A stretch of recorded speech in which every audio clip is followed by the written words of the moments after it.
네, 안녕하세요. 경기문화재단 정책실입니다. 네, 오늘 GGCF 정책 라운드 테이블 융합과 상생 3회 경기문화예술의 미래, 문화예술 글로벌을 시작하고자 합니다. 오늘 얘기를 나누고자 하는 주제는 저희 경기도 공연예술 축제 및 콘텐츠의 지속 가능한 국제 진출 및 교류 활성화 방안에 대해 다양한 관여자분들 모시고 편안하게 이야기를 좀 머리를 맞대고 나누어 보려고 합니다. 그래서 우선 발표 2개와 현안 공유에 대해서 같이 공유를 드린 다음에 종합 토론 이어가도록 하겠습니다. 우선 첫 번째 발표는 임수택 광주 프린지 페스티벌 그리고 수원연극제 예술 감독님께서 진행을 해주실 거고, 두 번째 주제 발표는 프로듀서 그룹 도트의 박지선 크리에이티브 프로듀서님께서 또 내용 공유해 주시겠습니다. 그리고 마지막으로 경기문화재단에서 운영을 하고 있는 경기공연예술 페스타의 운영 현황에 대해서 원준호 경기문화재단 예술진흥실장님께서 공유를 해주시는 시간을 갖도록 하겠습니다. 그럼 우선 임수택 감독님을 자리로 모시도록 하겠습니다. 행사 취지를 이렇게 보니까 뭔가 뭐 국제 교류 뭐 이런 쪽으로 많이 관심이 있는 것 같더라고요. 그래서 축제에 대해서 오늘 잠깐 말씀을 드리려고 하는데, 그것을 좀 축제와 시장, 축제가 어떤 시장의 역할을 한다. 그러니까 일종의 교류죠. 시장을 역할을 한다는 걸 내용을 중심으로 말씀을 드리려고 합니다. 발표 주제를 축제와 시장으로 하고 이에 대해서 얘기한다고 그랬더니 어떤 사람이 이 시장을 지자체장으로 이해를 하더라고요. 메이어로. 그래서 저는 이제 그게 아니다라고 얘기를 하면서 상당히 잊을 수가 없었는데, 왜냐하면은 그만큼 축제계가 시장에 의해 휘둘리고 있다는 얘기가 되겠습니다. 그래서 사실 축제와 그런 지자체장의 관계에 대해서는 할 얘기가 저도 엄청나게 많은데, 오늘은 그 시장이 아니라 마켓이라는 걸 중심으로 말씀을 드리고자 합니다. 그 전에 축제가 뭐냐 하는 것을 간단히 여러분 다 잘 아시겠지만 간단히 언급을 하고 넘어가려고 하는데요. 사실 축제가, 제가 말씀드리고 싶은 축제가 변했다는 거죠. 물론 이 변한 것이 최근에 변한 것이 아니라 지난 몇 세기 전서부터 축제가 좀 더 정확하게 얘기하면 19세기서부터 축제가 이제 변하기 시작했는데, 그 축제의 변화의 배경에는 다음과 같은 사실이 자리 잡고 있습니다. 과거에는 공동체라고 그래서 지역에서 출생한 것에 따라 자동적으로 편입되는 그런 공동체가 아주 중요한 우리 삶에 중요한 역할을 했었죠. 그런데 오늘날에는 이제 산업화되고 또 정치적으로 민주화가 되면서 이 공동체라는 말 대신에 사회라고 얘기를 합니다. 그리고 이 사회는 계약에 따라서 이루어지죠. 제가 이 말씀을 드린 이유는 과거 축제에서 중요한 역할을 했던 공동체 결속, 이거에 대해서 아직까지도 무리에 떠올리고 주장하시는 분들이 있더라고요. 이건 사실은 옛날 얘기죠. 우리는 더 이상 공동체에 살고 있지 않습니다. 우리가 같이 어울려 지내는 곳은 우리는 그래서 사회라고 얘기를 하죠. 따라서 또 공동체에서 중요한 게 이제 정체성이죠. 정체성이고 축제에서도 공동체니 또 정체성이 뭐냐 하는 그런 정체성에 대해서도 굉장히 많은 논란이 있습니다. 그건 이미 제가 생각하기에는 이건 옛날 얘기라는 거죠. 오늘날에는 단 하나의 정체성보다는 다양성이 더 중요하게 간주되고 있다는 사실입니다. 그리고 그 다양성을 반영해야 오늘날 우리 사회가 건강하게 유지될 수 있다고 봅니다. 아무튼 공동체가 사회로 바뀌고 또 정체성보다는 다양성이 강조되면서 축제가 변화를 했는데, 1993년도 문화체육관광부에서 우리나라 축제에 대해서 조사를 해서 책을 낸 적이 있는데, 발표를 한 적이 있는데, 그때 축제를 문화체육관광부에서 뭐라고 정의를 했냐면 예술 행위로 치르는 제사다, 이렇게 정의를 했습니다. 과거에 축제에서 물론 제사 행위가 아주 중요했죠. 거기서부터 출발을 했었고, 그렇지만 오늘날에는 이 제사를 이제 더 이상 지내지 않습니다. 그 제사 빠지고 예술 행위만 남았죠. 이런 제사가 빠지는 현상은 왜 그러느냐? 더 이상 어떤 그 초월적인 존재에 대한 믿음이 오늘날은 굉장히 약화되거나 혹은 아예 사라졌다는 겁니다. 니체는 신의 죽음을 선고했죠.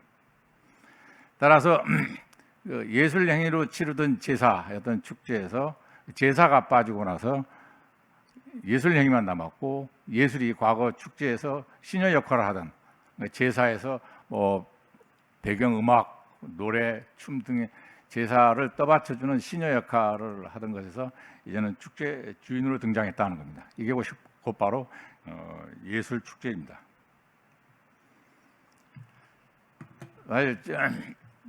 저는 어디 가서 남들이 안 하는 얘기 혹은 심지어는 아주 위험한 발언을 잘 하는데, 이게 약간 위험한 발언입니다. 지금 짱이.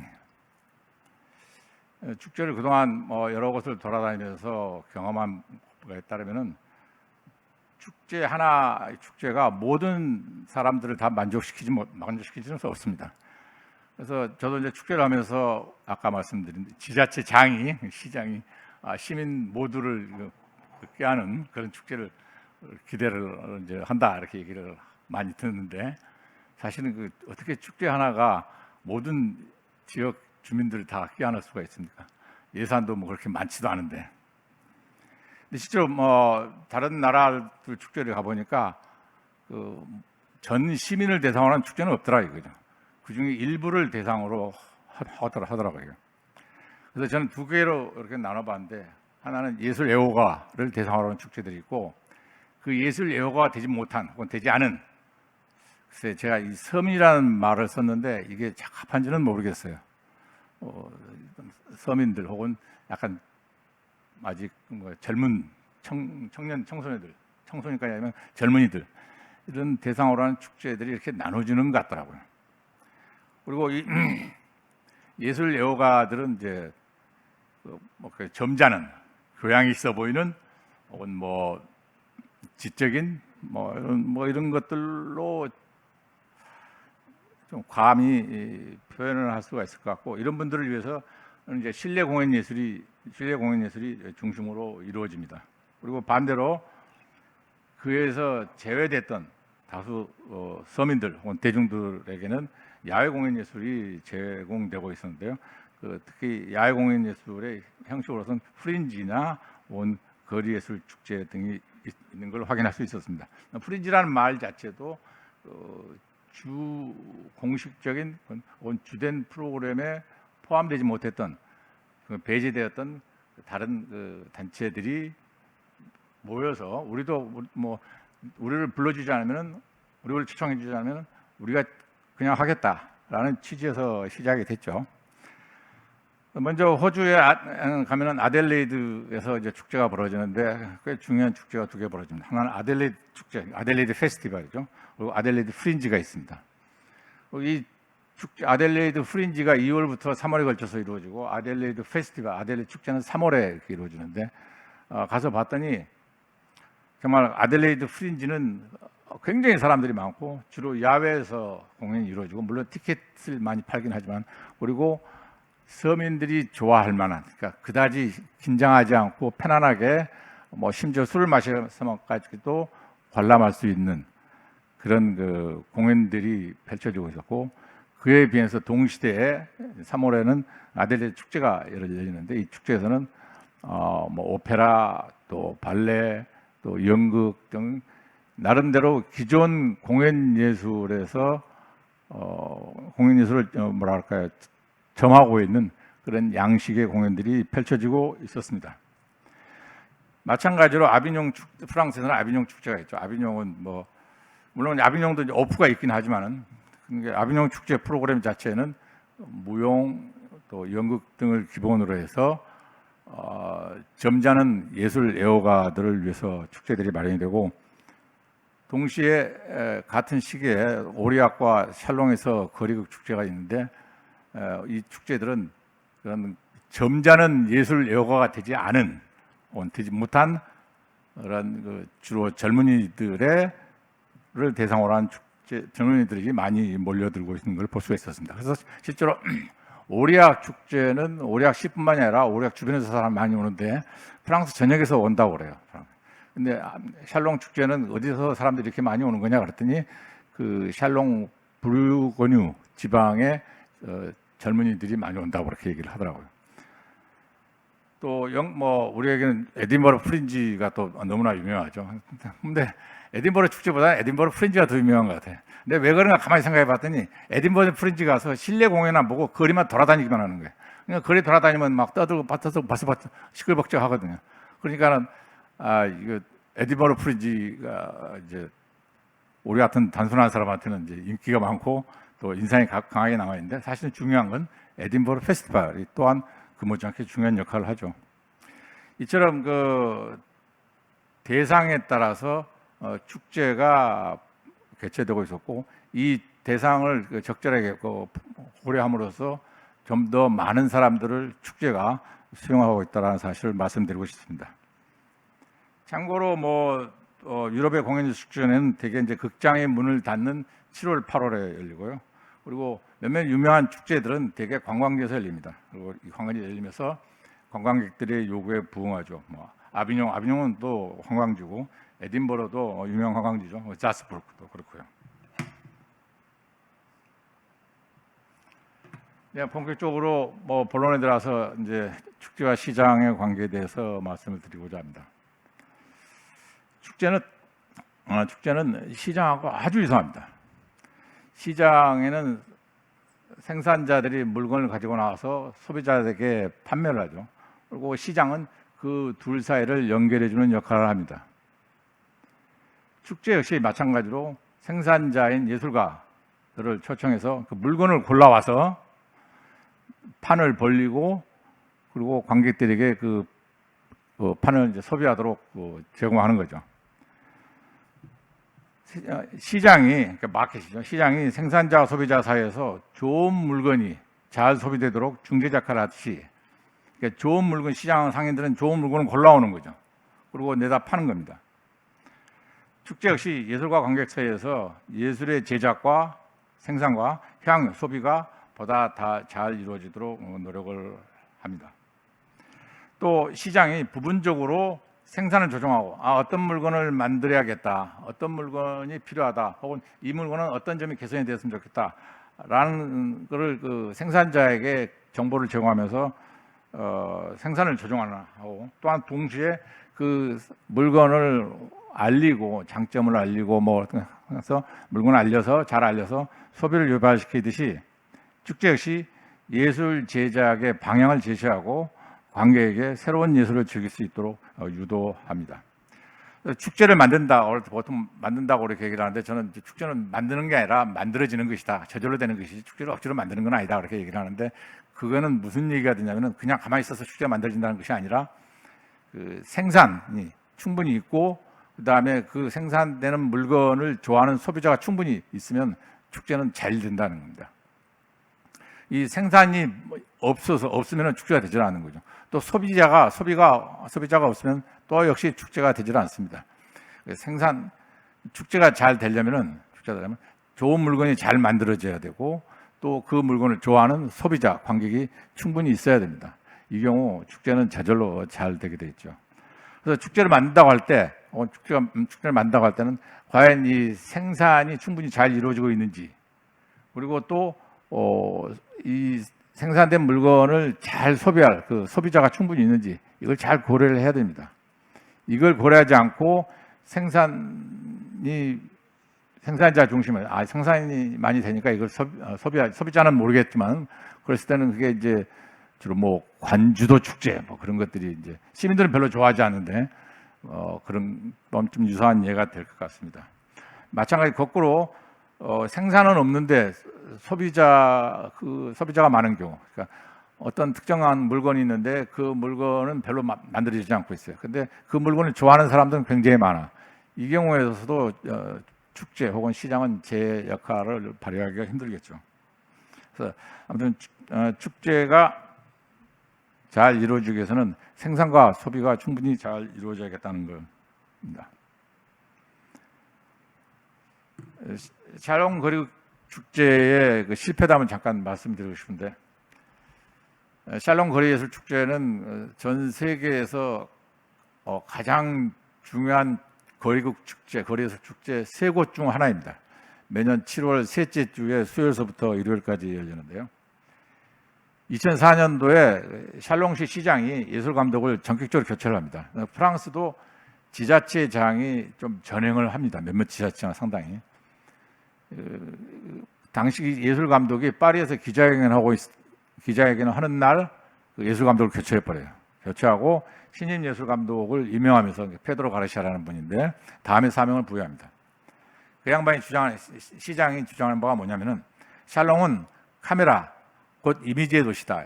실제로 그 프랑스 샬롱은 부르고뉴 지방의 이제 주요 도시인데 그 프랑스에서 가장 기후가 건조한 곳입니다. 그러니까는 비가 아주 적게 내려요.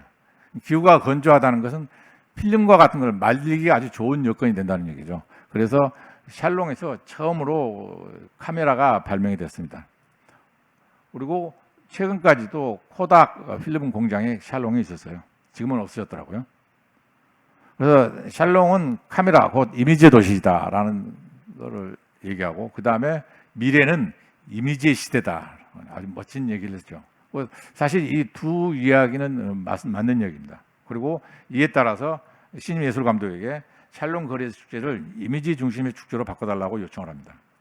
그렇지만은 이 샬롱 예술 감독은 이 사명을 수행하는데 실패를 하고 말아요. 왜냐하면은 축제를 채울 이미지 공연, 그러니까 요즘 뭐 영어로 이제 미디어 아트 공연이 충분히 제작되고 있지 않은 현실. 다시 말해서 생산의 여건을 무시했기 때문입니다. 실제로 그 뒤로 샬롱 예술 감독이 매년간 이미지 중심의 프로그램을 짜려고 노력을 했었는데 안 됐었어요. 뭐 심지어 저한테 한국에 이미지 하는 뭐 공연 단체 없냐라고 요청을 하기도 했었는데 뭐 한국에도 없었죠. 그래서 오늘날은 이제 페드로 가르시아 예술 감독도 그만두고 또 이미지 중심의 그 축제로 만들자라는 얘기를 더 이상 이제 샬롱 시장이 하지는 않습니다. 실패했죠. 축제 자체가 시장이다. 그러니까 축제가 시장과 유사하다라는 게 축제 구조가 시장과 유사하다는 말씀을 드렸고, 두 번째로는 또 축제가 그 자체로 시장 역할을 하는 경우가 있습니다. 그러니까 다시 말해서 우리나라의 그 가령 남대문 시장이 시장 상인을 위한 시장 역할을 하듯이 축제가 다른 축제를 위한 시장 역할을 하는 것입니다. 다시 말해 다른 축제 감독들이 프로그래머들이 그 축제에 와서 물건을 사러 오는 거예요. 작품을 고르러 오는 거죠. 그래서 어떤 몇몇 축제의 경우는 다른 축제 프로그램을 찾기 위해서 방문하는 예술 시장의 역할을 합니다. 그래서 거리예술 시장을 하는 축제를 뭐 전 세계적으로 봤을 때 저는 거리예술만 이렇게 한정을 시켰는데 제가 알고 있는 건 그뿐이었고, 그때 이제 세 개 축제가 있습니다. 오략 국제 거리예술 축제, 샬롱의 거리예술이라고 하는 샬롱 거리예술 축제, 방금 말씀드린 축제입니다. 그리고 따레가 시장인데, 심지어 그 따레가 시장은 이제 스페인입니다. 스페인에 있는 건데 뭐 축제 이름이 시장이에요. 피라 따레가. 오략 국제 거리예술 축제는 8월 셋째 주에 수요일부터 토요일까지 열리고, 샬롱의 거리에서는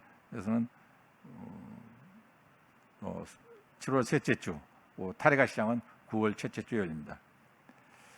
그래서 잠깐 뭐 어떤 축제인지 궁금해하실 것 같아서 제가 오략하고 샬롱 거리를 좀 잠깐 말씀드리려고 하는데, 1987년인가요? 정확하게 연도는 기억을 못하는데 오략 국제거리 축제가 처음 생겨났습니다.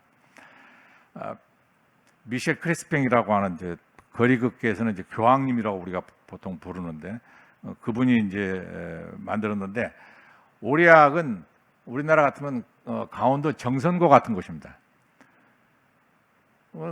산악 지형이고 비가 많이 오는 데예요. 비가 많이 오는 데서 왜 축제를 하느냐는 거죠. 심지어 그 프랑스에서 제일 유명한 우산 공장이 오략에 있었습니다. 비가 많이 오는 데서 축제를 시작한 거예요. 그는 미셸 크레스팽이라고 하는 우리 거리극계 교황님이 그 거리극 축제를 1987년도에 한번 모여서 거리극 하는 사람들 이렇게 모여서 축제를 한번 해보고 싶은데 어느 도시도 받아주는 데가 없었어요. 여러 도시를 찾아왔는데, 근데 마침 마지막으로 이제 찾아간 곳이 오레악시였는데, 오레악시의 시장이 그러니까 당시 시장이 미셸 크레스팽 우리 교황님의 친구였어요. 그냥 친구가 와서 야 좀 부탁한다, 좀 어떻게 해달라. 그러니까 아주 가볍게 생각하고 축제를 시작했죠. 그래서 처음 11개 작품으로 축제를 시작을 했는데, 오늘날 오리악 축제는 약 550개의 작품들이 공연이 되는 세계에서 가장 큰 거리극 축제가 되었고요. 그리고 이 축제를 찾는 프로그래머들, 그러니까 저 같은 예술 감독이나 뭐 프로그래머들만 제가 옛날에 550명 이렇게 찾아온다고 해요. 그러니까 이미 그 모든 공연이 이거 볼만한 가치가 있다라고 생각이 되면은 뭐 프로그래머들로 꽉 차버리는 거예요. 샬롱의 거리에서는 오리악 국제 거리극 축제가 예술가였던 미셸 크레스팽에 의해서 만들어졌다면, 샬롱 거리극 축제는 기획자에서 만들어졌습니다. 그리고 그 기획자는 의도적으로 프랑스에서 가장 건조한 지방, 아까 말씀드렸죠, 그 샬롱을 찾아가서 그 샬롱 시장에게 축제를 만들 걸 제안했고, 샬롱 시장이 그걸 받아들이면서 샬롱 거리극 축제가 그 다음에 시작이 됐어요. 그리고 샬롱은 프랑스 파리 등 그 북부 지방에서 여름에 휴가를 남부로 갈 때 곧 들르는 고속도로 변에 있습니다. 오리악 국제 거리극 축제도 샬롱 거리극 축제와 똑같이 둘 다 공식 참가작을 선정을 해서 한 20개에서 30편 정도의 공식 참가작을 선정해 공연하지만, 오프 공연이 또 중요한 그 역할을 합니다. 그래서 이제 자유 참가작이라고 보통 얘기를 할 수 있는 오프 공연. 오리악 국제 거리극 축제는 오프 공연에 제한을 두지 않습니다. 아무나 오게 해요. 아무나 오게. 그래서 이에 대한 왜 이렇게 됐냐면은, 처음 이제 오리악 축제를 만들고 오랫동안 감독을 했던 미셸 크레스팽이 예술은 평가할 수 있는 게 아니다. 모든 예술은 다 가치가 있다. 그래서 모든 예술계의 개방을 이렇게 해서 오늘날 그 약 500개가 넘는 거리예술 작품들이 공연이 되죠. 물론 이들은 이제 전부 다 자기 비용으로 와서 공연합니다. 샬롱의 거리예술이라는 축제는 기획자가 만든 축제입니다. 이 기획자는 판단원을 해야 돼요. 판단하는 습관도 있고요. 왜냐하면 이걸 팔아야 되니까. 그래서 샬롱의 거리예술 축제에서는 약 20편, 30편의 공식 참가작이 있는가 하면 180편의 자유 참가작 오프가 있는데, 이것도 선별을 합니다. 그러니까 동영상이나 혹은 기존의 예술 감독이 알고 있던 것에 기반을 해서 작품을 선별해서 자유 참가작으로 공연하게 하죠. 따라서 이제 저희 같은 사람이 갈 때는 샬롱의 거리예술이라는 샬롱 거리예술 축제가 조금 더 편합니다. 오리악보다. 오리악은 너무 많아가지고 정신이 없어요. 따레가 시장은 뭐 아까 말씀드렸듯이 시장 축제 이름이 아예 시장에 들어가 있고, 축제에서 아트 마켓의 역할을 하려고 굉장히 많이 노력을 합니다. 해외의 그 거리예술 축제 감독들을 적극적으로 초청을 하고요. 물론 이제 많은 그 거리예술 감독들이 자발적으로 자기 돈 내서 가긴 하는데, 보니까 몇 년 전부터 약간 외진 곳, 소외된 곳이라고 생각되는 국가의 감독들을 적극적으로 초청을 해서 좀 더 세계적인 모습을 보이려고 노력을 하는 것 같아요. 그래서 아무튼 이 타레가 시장이, 저도 이제 갔다가 어제 귀국했었는데 지난 일요일 날 축제가 끝났고요. 올해 가장 많은 예술 감독들이 찾아왔다고 해요.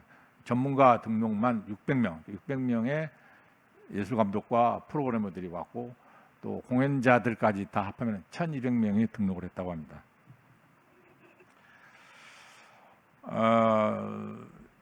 여기까지가 제가 준비한 것 같고요.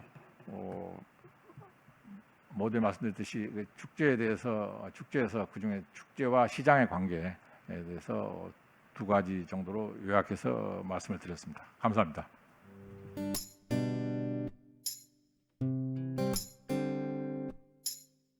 저는 오늘 지속 가능한 국제 교류와 국제 교류의 지속 가능성이라고 하는 제목을 좀 뽑아봤는데요. 그러니까 지속 가능한 국제 교류를 위해서 국제 교류의 지속 가능성에 대한 고민을 좀 해보자. 그래서 뭐 서스테이너블한 국제 교류를 위해서 국제 교류의 서스테이너빌리티를 좀 고민해보는 시간이었으면 좋겠다. 라는 생각으로 제목을 이렇게 지었습니다. 저는 박지선이고요. 아까 소개해 주신 것처럼 크리에이티브 프로듀서로 활동 중에 있습니다. 죄송한데 이거 넘길 때 어떻게 넘겨야 되죠? 다음. 네. 저는 프로듀서 그룹 도트라고 하는 곳에서 활동을 하고 있는데요. 프로듀서 그룹 도트는 프로듀서 컬렉티브 그룹이에요. 그래서 4명의 독립 프로듀서들이 함께 독립적으로 그리고 때로는 같이 또는 따로 그렇게 독립적으로 활동을 하고 있고요. 저희는 3가지 키워드를 굉장히 핵심 단어로 가지고 있습니다. 첫 번째는 이제 크리에이티브, 그러니까 창의적인 생각이죠. 그래서 예술가뿐만 아니라 그 프로듀서 기획자가 어떠한 창의성을 가져야 하는지에 대한 고민을 하고 있고요. 또 하나는 호리존탈, 그래서 수평적, 어떤 위계 없이 수평적으로 일을 해나가는 것에 대해서 고민을 하고 있고, 그리고 마지막 단어는 이제 독립, 인디펜던트라는 독립이라는, 그래서 어떻게 우리가 독립적으로 존재하면서 굉장히 잘 의존하며 세상을 살아갈 수 있을까라고 하는 질문들을 가지고 있습니다. 프로듀서 그룹 도트는 주로 국내 예술가 또는 해외 예술가와 함께 국내 제작뿐만 아니라 해외 제작, 그다음에 국내 예술 작품의 해외 진출, 그리고 또 국제 플랫폼이라던가 레지던시 이런 다양한 활동들을 진행을 하고 있고요. 제가 오늘 말씀을 드릴 것은 이제 국제교류의 지속 가능성이긴 한데, 먼저 국제교류라고 하는 게 굉장히 다양한 방식으로 진행이 되는 것 같아요. 그래서 그걸로 좀 어떻게 이야기를 드릴까 하다가, 제가 이제 2000년부터 시작해서 작업을 해오면서 늘 국제교류라고 하는 거, 늘 국제교류를 하면서 일을 해왔었던 것 같아서, 그리고 이러한 국제교류의 형식이나 유형들이 사실 뭐 이렇게 변했다라고는 할 수 없고요. 지금도 여전히 유효하게 진행을 하고 있습니다. 그래서 그 부분들을 좀 한번 같이 훑어보면서 지금 2023년의 현재 국제교류라고 하는 것은 우리가 어떤 질문을 가지고 어떤 이야기를 해야 될 것인가라고 하는 것을 여러분들과 함께 좀 나누고 싶습니다. 2000년대 초반부터 저는 이제 축제에서 활동을 했고요. 사실 축제라고 하는 것이 국제교류를 하는데 굉장히 중요한 플랫폼이죠. 아까 임수택 감독님도 그 축제가 어떻게 그 교류를 하는지에 대해서 말씀해 주셨는데, 주로 이제 해외 작품을 초청을 하거나 또는 축제 간의 교류들을 통해서, 되게 유사한 축제들 간의 교류를 통해서 한국 작품이 다시 또 해외에 있는 축제에 초청이 되기도 합니다. 그리고 이러한 축제를 통한 국제교류는 지금보다 그 과거에 제가 축제를 했었던 그 시기보다 지금은 좀 더 매우 활발하게 이루어지고 있다라고 보여지고 있습니다. 그리고 2000년대 중반부터 다 아실 거예요. 특히 공연예술 분야에서는 2005년에 서울아트마켓이 만들어지고, 그리고 또 2006년에 예술경영지원센터에서 그 전략적 해외 진출에 대한 지원들이 좀 활발하게 진행이 되면서 한국 단체들이 해외 진출을 굉장히 활발하게 시작을 합니다. 그래서 저도 이때 동료와 함께 한국 연극 작품의 해외에 내보내는 활동들을 좀 활발하게 했었고요. 지금 보시는 것처럼 뭐 극단 여행자라든가 사다리 움직임 연구소 단체들과 함께 해외에 나가서 공연했습니다. 이때는 주로 거점 축제, 거점이라고 하는 단어가 굉장히 중요했는데요. 거점 축제, 그다음에 거점 공연예술 마켓. 이제 작품을 들고 나가서 그 거점을 통해서 해외로, 다른 해외로 이렇게 확산되어지는 그런 효과를 좀 많이 노렸던 것 같아요. 그래서 에든버러라든가 아비뇽이라든가 아니면 또 호주 아트마켓, 캐나다의 시나르, 그다음에 서울에 또 서울 아트마켓이 있죠. 이런 거점 축제 또는 거점 플랫폼을 통해서 작품을 진출을 많이 했고요. 실제로 이때 뭐 에딘버러라든가 이런 마켓을 통해서 이후에 전 세계에 있는 축제와 극장으로 굉장히 오랫동안 향후 한 10년 정도 투어를 진행을 했었던 것 같습니다. 근데 이제 투어만 진행을 하다 보면 계속 같은 작품을 계속 하는 것에 대해서 이제 예술가들은 그렇게 좋아하진 않죠. 늘상 새로운 창작에 대한 욕구가 있고요. 그리고 또 하나는 이렇게 투어를 하다 보면 해외에 한국 예술가에 대한 인지도가 생깁니다. 그리고 또 그 한국 예술가의 그 하나의 작품뿐만이 아니라 그 예술가가 가지고 있는 어떤 예술적 방법론이라던가 그다음에 생각들, 이제 그런 것들을 좀 만나고 적극적으로 만나고 싶다라고 하는 이제 생각들이 생기면서 국제 공동 제작에 대한 이제 요구, 그리고 국제 공동 제작에 대한 필요들이 좀 만들어집니다.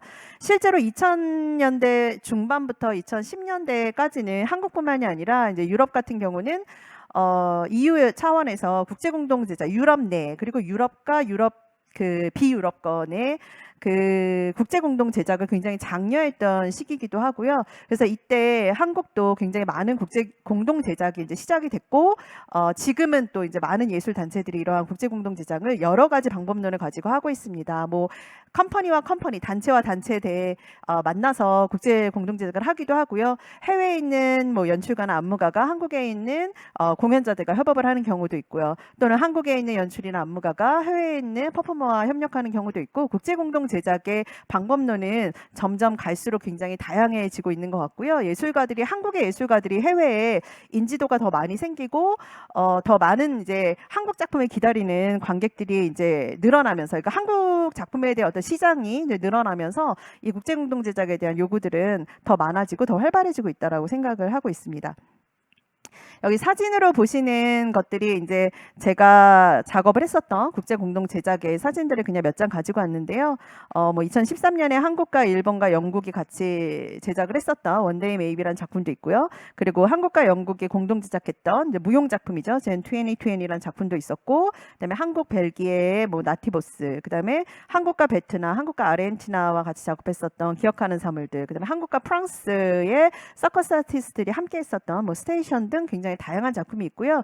실제로 이 시기에 찾아보시면 굉장히 다양한 국제 공동 제작의 그 방법론들을 찾아보실 수 있으십니다. 국제교류는 그냥 처음에는 프로덕션 중심으로 많이 생각을 하게 되는 것 같아요. 작품을 해외에 내보낸다. 그래서 저희가 해외 진출이라고 하는 말들을 굉장히 많이 쓰게 되는데요. 사실은 국제교류는 그보다는 훨씬 더 폭넓게 우리가 생각할 수 있고, 그 폭넓은 생각 안에서 다양한 방법론이 좀 나온다라고 생각을 합니다. 제가 2000년대 중반부터 지금까지 계속 하고 있는 이제 작업들이 이제 레지던시라던가 이제 리서치를 중심으로 하는 작업들인데요. 2007년부터 시작했었던 무빙 스페이스 프로젝트라고 하는 레지던시는 어떤 장소에 대한 새롭게 그 장소를 새롭게 탐구하는 그런 작업들을 하기 위해서 국내와 해외의 그 다양한 분야의 예술가들이 모여서 뭐 짧게는 2주, 길게는 한 달, 뭐 더 길게는 3개월 이렇게 모여서 같이 그 공간을 탐구하고 이제 거주하면서 그 리서치도 같이 하고 그다음에 작품을 창작하는 그런 과정입니다. 그 밑에 보시면 남원 사운드 아티스트 레지던시가 있는데요. 이거는 2015년부터 2017년까지 남원이라고 하는 도시에서 사운드를 주제로 해서 진행을 했었던 프로젝트입니다. 그리고 또 오른쪽에 보시면 국제교류 뭐 리서치, 그러니까 레지던시랑은 조금 다르지만 리서치 창작 랩, 그러니까 유사하지만 조금 다르긴 한데요. 이때는 이제 DMG 리서치 랩이라고 해서 우리나라가 가지고 있는 어떤 DMG라고 하는 물리적 경계라고 하는 공간에 모여서 다 같이 우리가 이 글로벌 이 세계에 존재하고 있는 이 경계라고 하는 것을 우리가 어떻게 이야기해야 될 것인가라고 하는 것을 이제 국제적으로 활동하고 있는 기획자라던가 예술가들이 모여서 리서치를 진행을 했고요. 이 프로젝트들은 끝난 것도 있고 아직 잠깐 멈춘 것도 있고 이제 앞으로 계속 지속될 것들도 있습니다.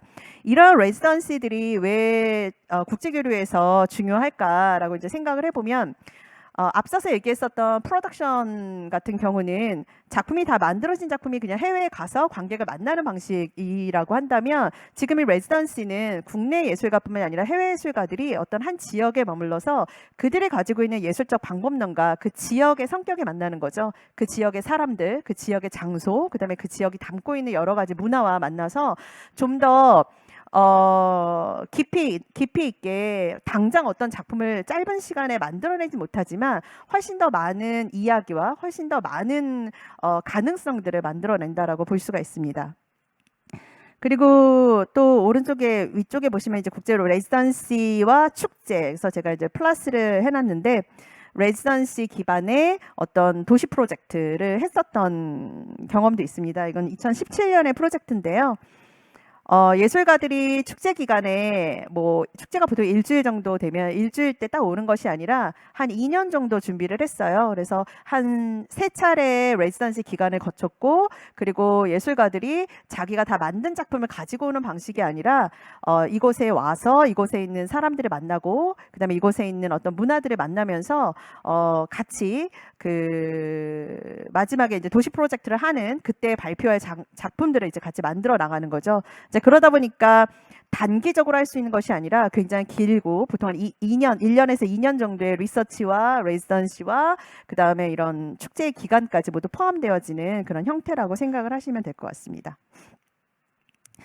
그리고 2013년부터 지금까지 이제 계속 진행되고 있는 국제교류의 플랫폼을 하나 소개시켜 드리려고 하는데요. 아시아 프로듀서 플랫폼입니다. 이 아시아 프로듀서 플랫폼은 아까 앞서서 제가 말씀드렸던 뭐 캐나다의 시나르라든가 서울 아트 마켓이라든가 호주의 예술 마켓, 그러니까 물론 그것도 사람들이 교류하는 곳이긴 하지만 사실 사람들이 모여서 작품에 대한 교류가 좀 중심을 둔다라고 한다면 이 아시아 프로듀서 플랫폼은 철저하게 사람 중심입니다. 그래서 프로듀서들을 중심으로 하고 있는 국제교류 플랫폼이라고 할 수 있고요.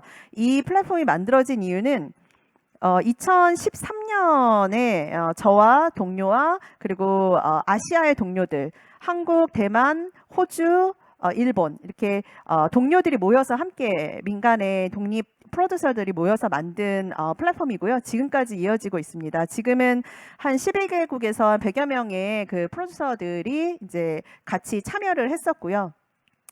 그때 질문을 던졌던 것이 3가지였어요. 그리고 그 질문은 저는 지금도 유효하다고 생각을 합니다. 첫 번째 질문은 우리가 교류를 하는 데 있어서 너무나 유럽 지향적인 어떤 교류들을 하고 있는 것이 아닌가? 우리는 왜 가까운 근거리 문화나 근거리에 대한 근거리 문화, 그다음에 근거리에 살고 있는 우리의 이웃들에 대한 관심이 이제 없는 걸까? 그리고 왜 이렇게 모를까?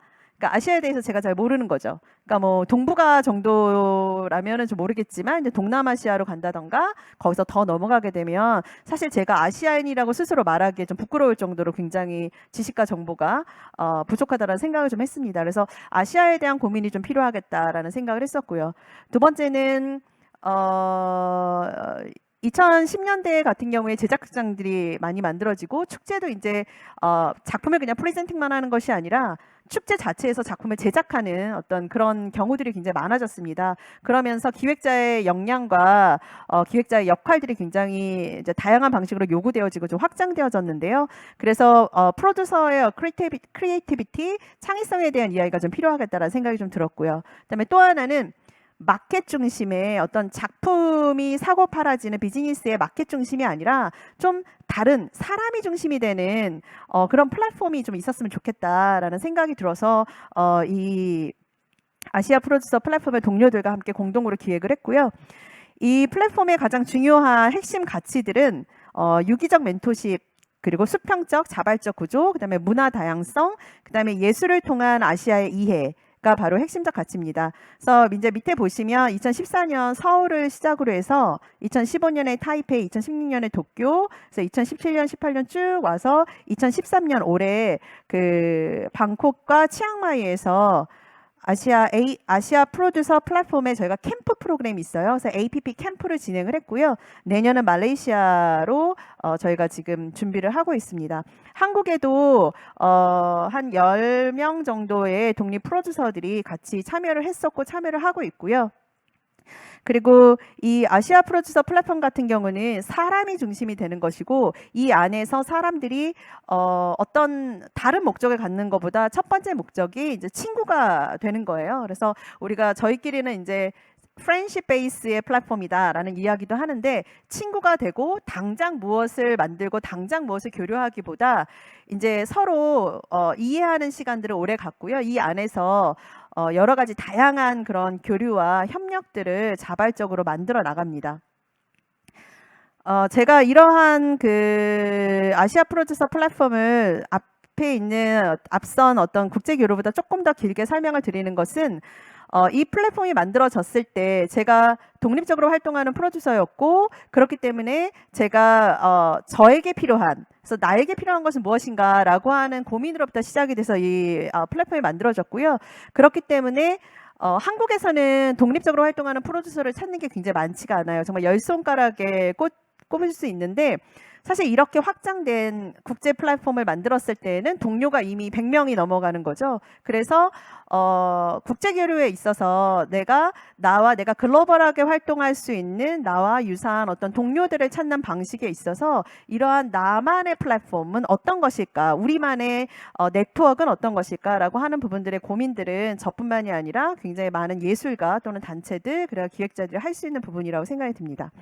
그 밑에 아주 작게 캔이라고 써 있는데요. 서클스 아시아 네트워크라고 하는 또 다른 네트워크인데요. 이 네트워크도 2017년부터 만들어져서 지금까지 진행을 하고 있고요. 한국, 대만, 캄보디아, 일본, 호주 등의 서커스, 현대 서커스를 하는 예술가들과 단체들이 모여서 아주 작게 그 네트워크 운영을 하고 있습니다. 이 네트워크가 보여주고 있는 특징은 저희가 이제 컨템포러리 서커스 하면 사실 뭐 캐나다 몬트리올이라던가 아니면 유럽을 많이 떠오르죠. 한국이나 아시아 쪽은 사실 굉장히 전통적인 그런 서커스 외에 현대 서커스를 찾는 것이 이렇게 쉽지가 않은데요. 물론 지금 최근 한 10년 동안 한국에 그 현대 서커스를 하는 예술단체들이 많아지긴 했지만 근데 이 정말 적은 예술 서커스 하는 단체들이 이렇게 모였을 때 한국, 대만, 캄보디아, 일본, 호주, 그다음에 중국 이런 식으로 홍콩 이렇게 모였을 때 그들이 또 같은 동료가 되면서 뭔가 본인들의 작업들을 확장할 수 있는 그런 기회들이 더 많아질 수 있는 거죠. 네, 그래서 이런 네트워크들을 좀 소개를 시켜드렸고요. 그리고 2020년부터 2022년까지, 2022년이 아니라 2023년 봄까지라고 해야 될 것 같아요. 팬데믹이 있었죠. 팬데믹이 있었고 전 세계가 이 팬데믹을 공동의 경험으로 우리가 다 겪었습니다. 모빌리티에 대한 도전이었죠. 그러니까 국제교류는 이동을 해야 되는데 아예 이동을 할 수가 없는 거고 국제교류는 국경을 넘어야 되는데 국경이 모두 다 막혀졌었죠. 그래서 이 국제교류에 대한 모빌리티에 대한 큰 도전이 있었고요.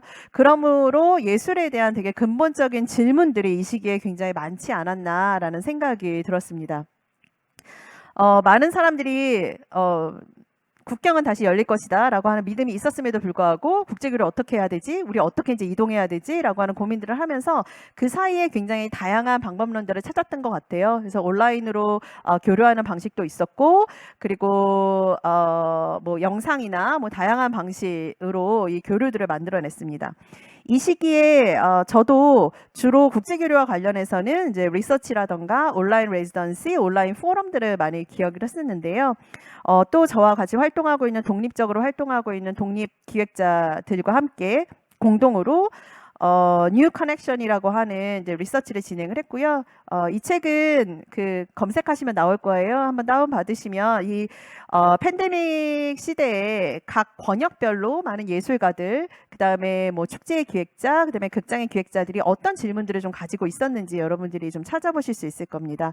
그리고 아까 그 2017년에 했었던 도시 프로젝트에 이어서 이제 커넥티드 시티라고 하는 것을 아시아에 있는 동료들과 함께 온라인으로 진행을 했었고요.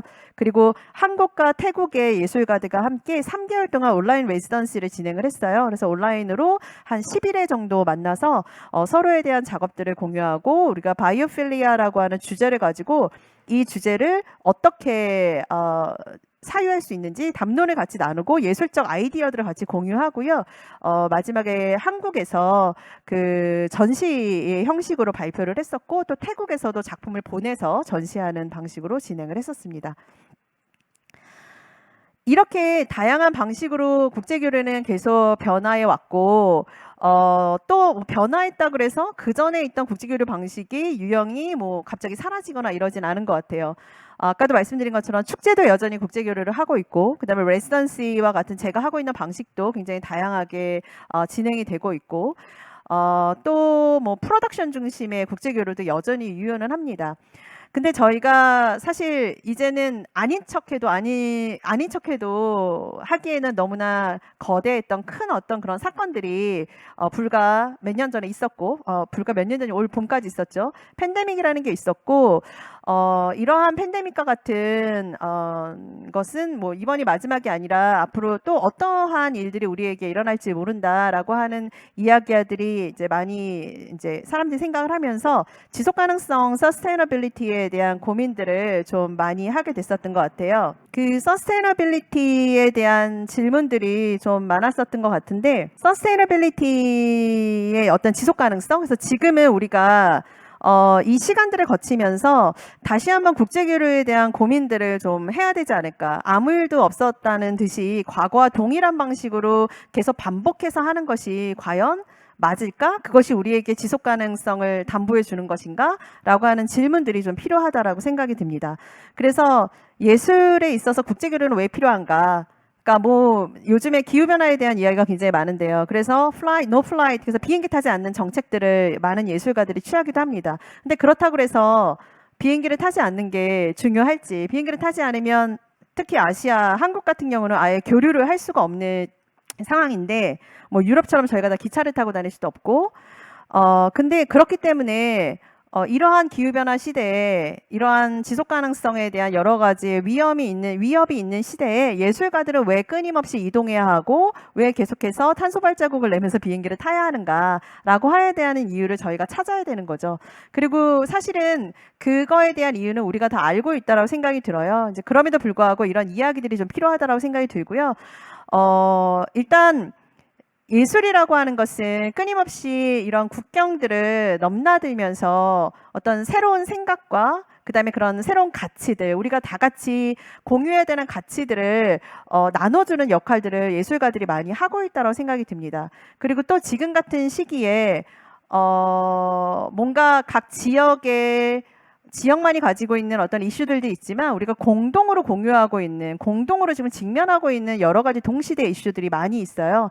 근데 이 동시대 이슈들을 이런 많은 예술가와 예술단체 그리고 기획자들이 서로 이동하면서 이 이야기들을 서로 함께 나누면서 이거에 대한 해결 방안들을 같이 찾아나가고 이 담론들을 더 확장하는 이제 이런 것들이 바로 예술이 굉장히 해야 하는 굉장히 중요한 역할이라고 생각을 하고 예술이 계속해서 국제적으로 이동해야 되는 어떤 이유들에 대해서는 기획자와 예술가들이 계속 이동을 하면서 계속 질문하고 대답하고 그거에 대한 방법론들을 계속 찾는 것이 필요하지 않을까라는 생각이 듭니다. 그래서 지속가능한 국제교류는 무엇이고 국제교류의 지속가능성은 무엇인가에 대한 질문들이 저희한테는 좀 필요한 것 같고요. 제가 이렇게 동그라미로 여러 가지 키워드들을 좀 적어왔는데 그렇기 때문에 어떻게 하면 친환경으로 이동할 수 있을까? 그리고 어떻게 하면 딥 모빌리티라고 그래서 교류 형식을 다양화하고 장기 거주 프로젝트로 하루 이틀만 이동하는 것이 아니라 이동했다 돌아오는 것이 아니라 어떻게 하면 장기적으로 거주하면서 프로젝트를 만들 수 있을까라고 하는 고민들도 필요한 것 같고요.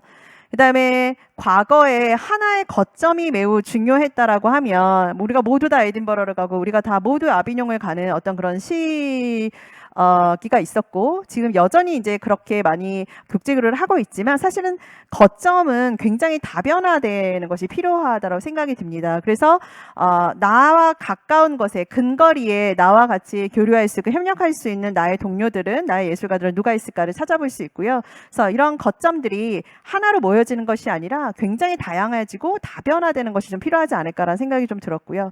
그리고 프로덕션 중심에서 이제는 좀 사람 중심의 교류로 더 많이 바뀌어야 되지 않을까. 사람이 이동이 됐을 때 그 사람으로부터 발생되어지는 굉장히 다양한 프로젝트들이 만들어질 수 있는데 사실 프로덕션은 굉장히 이제 크고 그다음에 굉장히 단기적인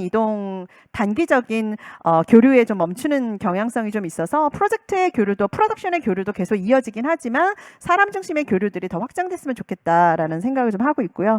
그리고 동시대의 주제, 그러니까 뭐 기후변화라던가 젠더 이퀄리티라던가 그리고 다이버시티라던가 그리고 탈식민주의라던가 이런 그다음에 포스트 휴머니즘, 인간과 비인간이라던가 지금 현재 한국뿐만이 아니라 전 세계에서 다 가지고 있는 질문들 이러한 것들을 우리가 함께 고민하고 그것들에 대한 해결책을 좀 함께 찾아나가는 어떤 그런 것들을 이 교류 안에서 만들어낼 수 있지 않을까라는 생각을 좀 해봤습니다. 제가 몇 가지의 사례를 그냥 가지고 왔는데요. 네. 첫 번째 케이스는 스위스 비디 로잔 극장의 사례예요. 스위스 비디 로잔 극장이 2021년이죠. 2021년에 지속 가능한 극장이라고 하는 프로젝트를 케이티 미첼, 영국의 연극과 오페라 연출인 케이티 미첼과 그다음에 프랑스의 안무가인 제롬 벨과 진행을 한 바가 있습니다. 케이티 미첼은 멸종시대의 삶을 위한 연극, 제롬 벨은 제롬 벨이라고 하는 작품을 만들었는데요. 이 작품을 제작하는데 첫 번째 원칙이 아무것도 이동하지 않는다라고 하는 원칙을 일부러 세웠다라 그래요. 그래서 이제 일종의 테스트죠. 그러니까 지속 가능한 극장을 만드는 데 있어서 우리가 이동하지 않고 탄소 발자국을 내지 않으면서 이 작품을 창작하고 유통하는 것이 과연 가능할까라고 하는 이제 질문을 가지고 시작을 했고요. KT 미첼의 요구로 시작이 됐습니다.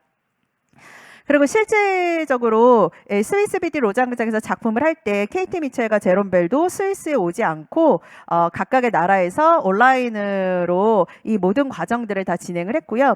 실제로 작품이 다 만들어지고 이 발표됐을 때 모든 과정과 그다음에 작품에 대한 결과물을 영상과 그다음에 이미지 그리고 텍스트로 다 아카이빙을 해서 완벽한 자료를 만든 거죠. 그래서 이 자료들로 이제 이동을 하면서 다음 그 도시의 극장이나 축제에서 이 작품을 그 현지에 있는 예술가가 다시 재창작하는 방식으로 이 작품의 구조를 짰고요.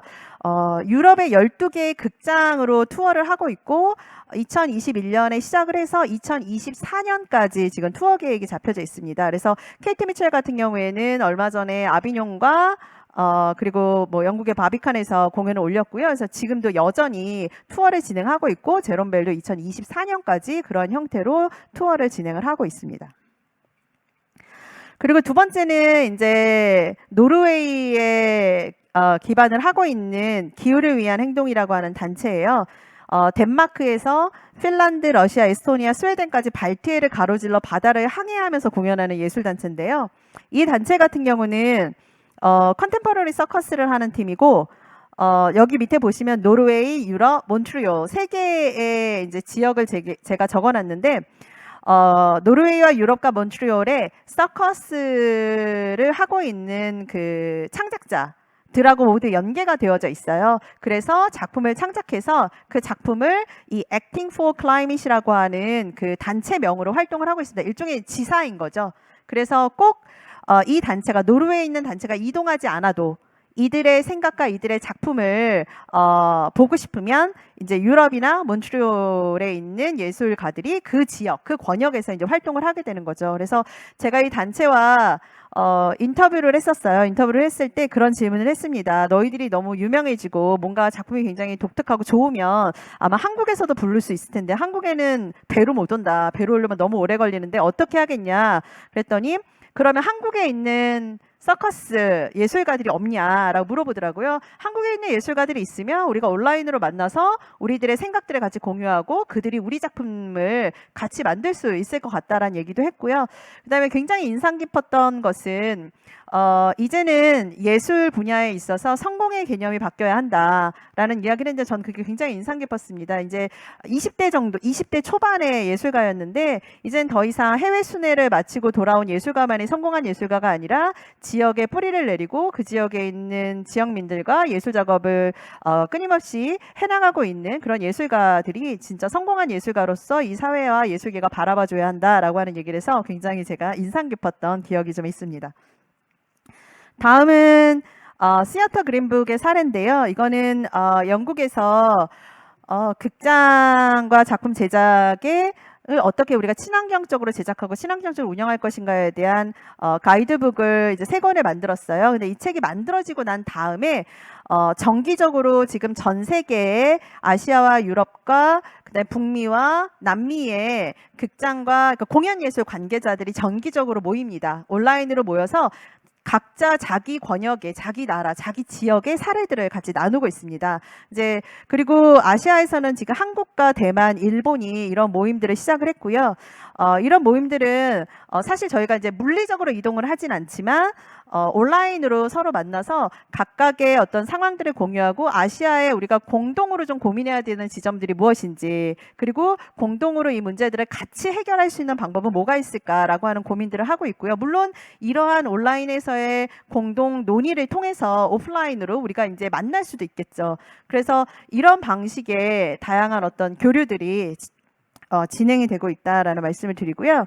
마지막으로 이제 4번째 케이스인데요. 이거는 한 아시아 사회참여 문화예술교육 교류 워크숍 및 공동 프로젝트로 이제 진행을 했던 프로젝트예요. 여기 보시면 한국과 싱가포르와 필리핀과 그리고 인도네시아에 있는 예술가들이 같이 협업을 이제 국제 교류를 한 사례인데요. 이제 물론 이제 코로나 기간이어서 온라인으로 진행한 부분도 있고요. 지금은 이제 서로 만나기도 한다고 합니다. 근데 이 단체 교류에 굉장히 흥미로웠던 지점은 뭐냐면 한국은 서울이고요. 예술가 거주 지역이. 그다음에 이제 싱가포르도 이제 도시죠.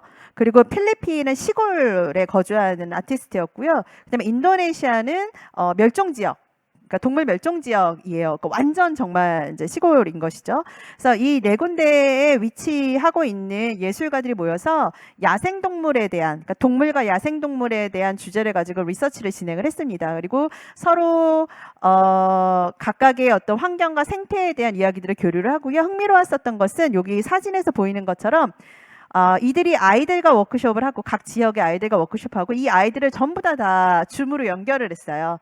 그래서 이 아이들이 4개국의 아이들이 이 온라인을 통해서 서울에서 볼 수 없는 어떤 야생동물, 인도네시아에서 발견할 수 있는 야생동물을 서울에서 있는 아이들이 만난다던가 또 싱가포르에는 있지만 또 뭐 필리핀에는 없는, 그래서 서로 우리는 존재하지만 저기는 없고 저기는 있지만 또 우리는 있고 하는 이런 여러 가지 같은 주제를 가지고 다양한 이야기들을 이런 온라인을 통해서 같이 만났는데요. 제 흥미로운 지점은 예술가들의 활동이 이렇게 교류가 시민들, 어린아이들까지도 확장될 수 있는, 그래서 교류의 주체가 이런 방식으로도 확장될 수 있다라고 하는 사례들을 좀 보여드리고 싶었습니다. 제가 오늘 말씀드린 사례가 사실 우리가 국제교류를 앞으로 이렇게 해야 된다, 이렇게만 해야 된다라고 하는 말씀을 드리는 건 아니고요. 앞서서 얘기했었던 프로덕션 중심의 어떤 그런 교류는 계속 진행이 될 거라고 생각이 들어요. 여전히 한국 단체들이 에딘버러도 갈 거고, 그다음에 에딘버러를 통해서 전 세계 또 시장으로 확장될 거라고 생각은 듭니다. 근데 그럼에도 불구하고 국제교류라고 하는 것은 점점 다양해져야 되는 필요성이 있다고 생각이 들고요. 우리 국제교류에 있어서 어떻게 하면 저희가 다이버시티 얘기하는데 이 방법에 있어서도 그 다양성들을 어떻게 만들어 나갈지라고 하는 부분들에 대한 질문들이 필요하고, 동시에 지속가능한 국제교류와 지속가능한 예술 활동을 위해서 우리가 이 서스테이너빌리티, 지속가능성에 대한 고민들을 이 국제교류 안에서도 계속 해나가야 되지 않을까라는 생각이 듭니다. 그래서 아까 보여드렸던 그 슬라이드를 마지막으로 한 번 더 보여드리면서 마무리하려고 하는데요. 한 번 더 제가 중요한 것만 말씀을 드리면, 그러니까 친환경이든 그린 모빌리티, 어떻게 하면 우리가 친환경적으로 이동할 수 있을까? 그리고 딥 모빌리티는 한 번 갔을 때 그냥 한 번 거기에서 공연만 하고 오는 것이 아니라 어떻게 하면 그 이동을 굉장히 가치 있게 만들 것인가, 더 가치 있게 만들 것인가. 공연 한 번 가는 게 가치가 없다는 건 아니지만 더욱 가치 있게 만들 것인가라고 하는 것에 대한 고민을 하고 방법론을 찾는 것이 바로 딥 모빌리티라고 생각을 합니다. 그리고 정말 제가 항상 강조하고 주장하는 것은 이제는 프로덕션에서 사람 중심의 교류로 변해야 한다. 그리고 그 사람이 계속 교류되어졌을 때 그 사람으로부터 굉장히 다양한 교류의 양식과 형식들이 만들어질 것이고, 그 다음에 저희가 고민하고 있는 여러 가지 이슈들, 그런 주제들이 더욱더 확장되고, 그 다음에 어떤 예술이 뭐 당장의 해결 방법을 만들 수는 없겠지만 어떤 힘들을 만들어낼 수 있지 않을까라는 생각이 듭니다. 네, 그러면 오늘 저는 발표 여기까지 마치도록 하겠습니다. 감사합니다.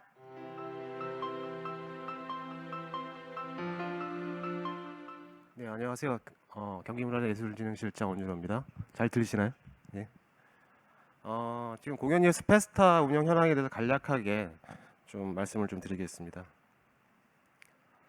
공연예술 페스타는 저 행사명은 그 공연예술 페스타고요. 2014년부터 시작을 했고 올해로 제 10회째를 맞이하고 있습니다. 처음 2014년부터 똑같은 행사명을 좀 유지하고 있습니다. 행사 기간은 매년 12월 또는 다음에 1, 2월에 하는데요. 최근 2, 3년부터는 1월에서 한 2월 사이에 한 일주일간 운영하게 되겠습니다. 그 행사 장소는 저희 경기문화재단이 17개 광역문화재단 중에 유일하게 저희가 공연장이 없습니다. 좀 그런 사유도 있겠지만 매년 도내 그 기초문화재단이 한 22개가 있는데요. 공공공연장에서 순회 개최하게 되겠습니다. 내용을 좀 보시면 내용보다는 같이 목적과 같이 연계돼서 보시면요. 이 공연예술 페스타는 사실은 공연장 상주단체라는 그 지원 프로그램이 있거든요. 공연장 상주단체 프로그램의 어떤 그 우수 결과물을 집중적으로 보여주는 그런 행사로 처음에 시작을 했습니다. 그래서 재단의 정기 공무원 사업에 선정된 공연예술 분야의 우수 성과를 공유하는 것이 이제 첫 번째 목적이 되겠고요. 두 번째는 경기도 공연단체와 작품을 전국 대상 문예관을 대상으로 좀 유통 활성화를 하겠다는 아트마켓적 성격이 있습니다.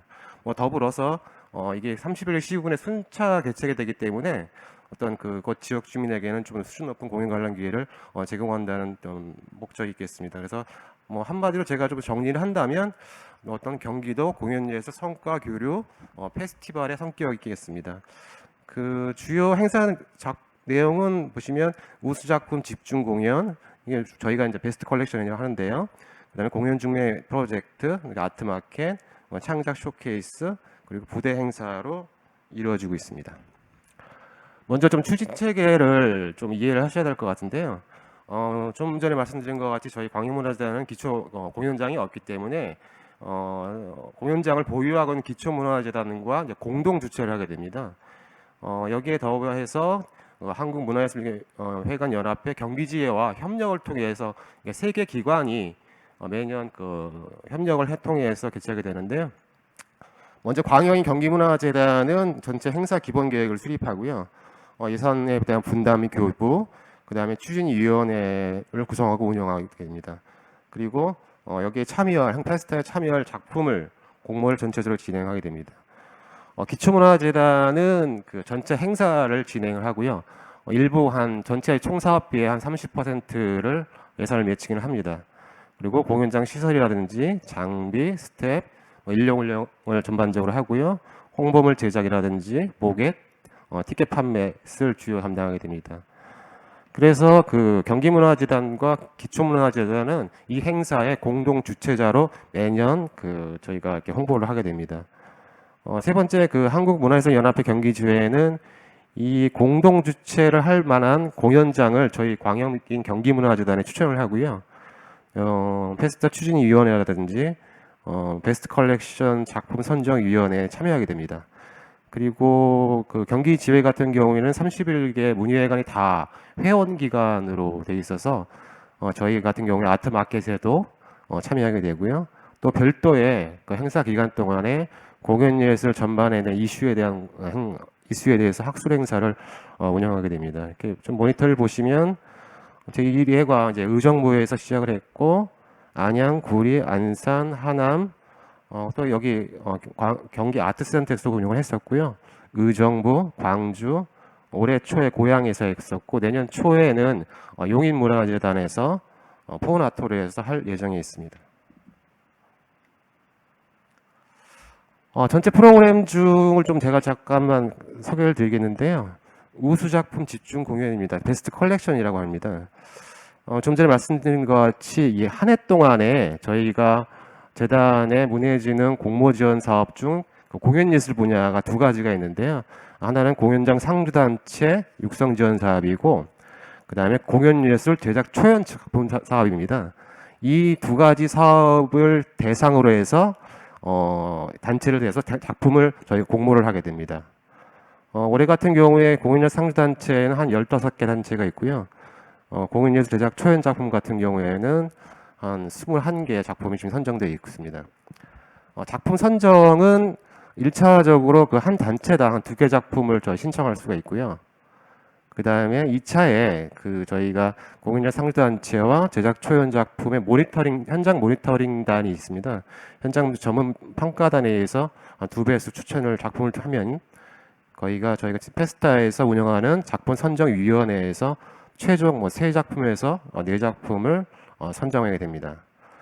작품이 선정될 경우에는 그 공연예술 페스타 기간 동안에 작품을 초청 공연하게 되고요. 거기에 따른 그 출연료가 최소한 2,000에서 4,000만 원이 별도 지원되게 됐습니다. 두 번째는 아트마켓인 공연 중매 프로젝트입니다. 그 최근 2, 3년 동안 저희가 코로나 때문에 현장에서는 하지 못했고 비대면은 온라인으로 좀 운영을 했는데요. 사실은 그 저희 아트마켓이 사실 공연예술 페스타의 주 메인 행사이기도 합니다. 컨셉을 보시면 전국 문예회관 및 각 지역의 공연 기획자라든지 뭐 프로모터들 대상으로 해서 저희 경기도에 있는 공연단체와 공연단체 레퍼토리 또 신작 작품을 소개하는 행사가 되겠습니다. 전체적인 그 전국 문예회관 원하시는 전국 문예회관과 경기도 공연예술단체의 아트마켓이 부스가 차려지게 되고요. 그리고 그 하루나 이틀 정도를 정해서 경기도 예술단체가 전국 문예회관 담당자를 대상으로 해서 레퍼토리 피칭을 하게 됩니다. 이후에 대한 뭐 Q&A라든지 예술단체와 문예회관의 네트워킹 행사들을 이루어지고 있습니다.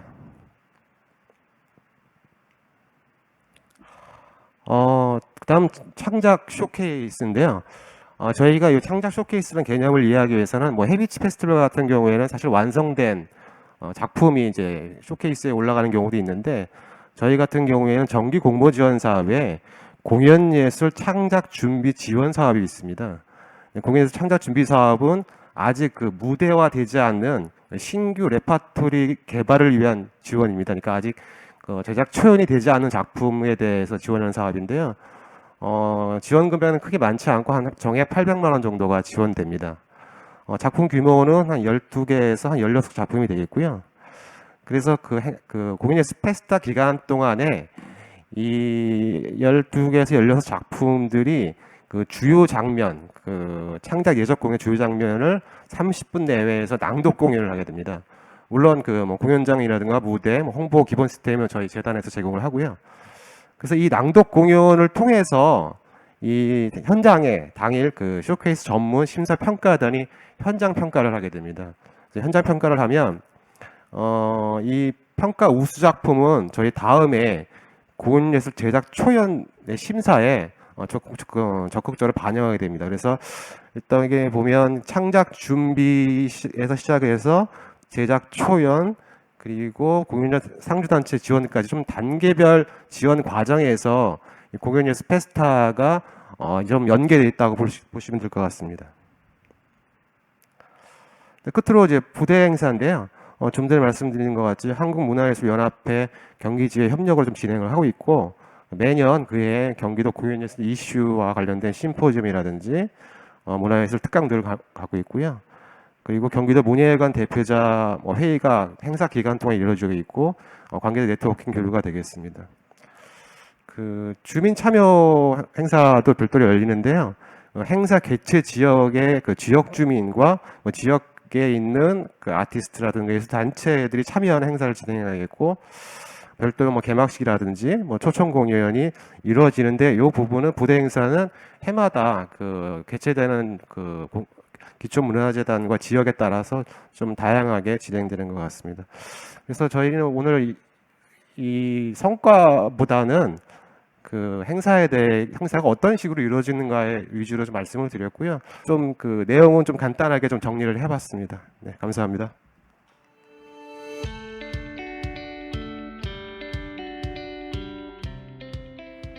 네, 안녕하세요. GGCF 정책 라운드 테이블 융합과 상생 3회 경기 문화예술의 미래 문화예술 플러스 글로벌이라고 하는 주제로 지금 토론을 하고자 합니다.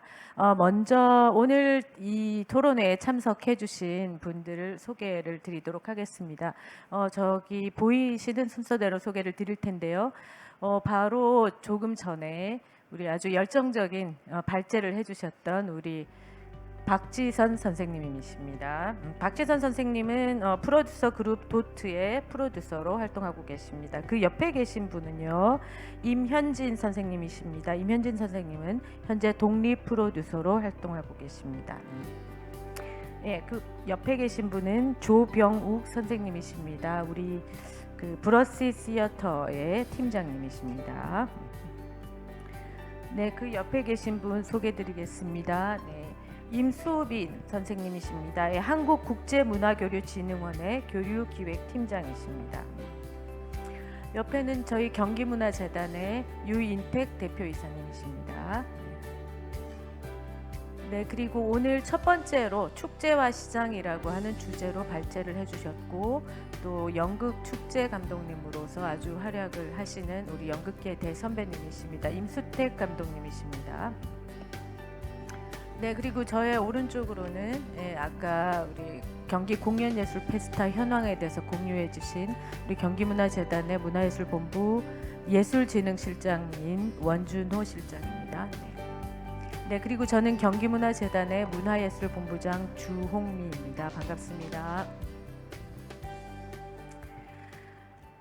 네, 오늘 경기 공연예술 콘텐츠의 지속 가능한 국제 진출 그리고 교류 활성화 방안이라고 하는 주제로 이제 이야기를 나눠볼고자 합니다.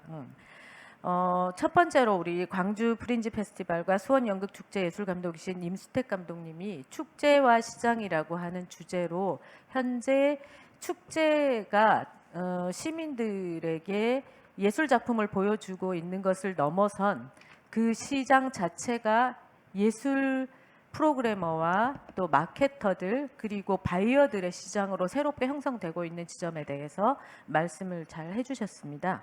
그리고 두 번째로 발제를 해주신 우리 프로듀서 그룹 도트 박지선 PD님께서는 지속 가능한 국제 교류 그리고 국제 교류의 지속 가능성이라고 하는 주제로 예술가들의 실천과 또 예술의 사회적 역할 확대 의 관점에서 또 우리가 팬데믹 상황에서 그걸 어떻게 슬기롭게 또 창조적으로 헤쳐나왔는지 등등에 대한 사례들도 같이 더불어서 소개를 해주셨습니다. 의미 있는 시간이었던 것 같습니다. 그리고 두 분의 주제 발표에 이어서 우리 재단의 경기 공연예술 페스타 운영 현황 공유가 있었습니다. 이제 두 분 발제와 또 한 재단의 현안 공유를 토대로 이제 오늘 패널로 참여해 주신 전문가들 분들과 보다 구체적 이야기들을 나눠보고자 합니다. 이걸 크게 세 가지로 오늘 나눠서 얘기를 하려고 합니다. 그러니까 첫 번째는 기관의 행정과 지원 측면, 그리고 두 번째는 기획과 네트워킹 측면, 그리고 세 번째는 컨텐츠 측면으로 압축해 보았습니다. 이 세 가지 소주제에 대해서 각 패널들 전문 분야별로 스타트를 하시고 다른 패널분들의 의견을 보태는 형태로 진행을 하고자 합니다. 그래서 첫 번째 질문 순서로는 이제 임수빈 선생님부터 시작을 하게 될 텐데요. 임수빈 선생님은 지금 한국국제문화교류진흥원의 교류기획팀장님이십니다. 국제문화교류진흥원은 2003년에 아시아문화교류재단으로 출범했다가 지금 2018년 문체부 국제문화교류 전담기관으로 지정되었고 현재 국제교류와 관련된 아주 활발한 활동을 하고 있는 기관입니다. 그래서 많은 활동이 있는데 그 중에서 국제교류 관련된 사업 중에 특별히 소개하고 싶은 또 분야나 또 프로젝트가 있으실 것 같아서 그 소개 및 또 이 프로젝트를 진행을 하실 때 어떤 점에 중점을 두고 국제교류를 진행하고 계신지 등등을 지원 기관의 관점에서 말씀을 좀 들어보면 어떨까 싶습니다. 네. 네.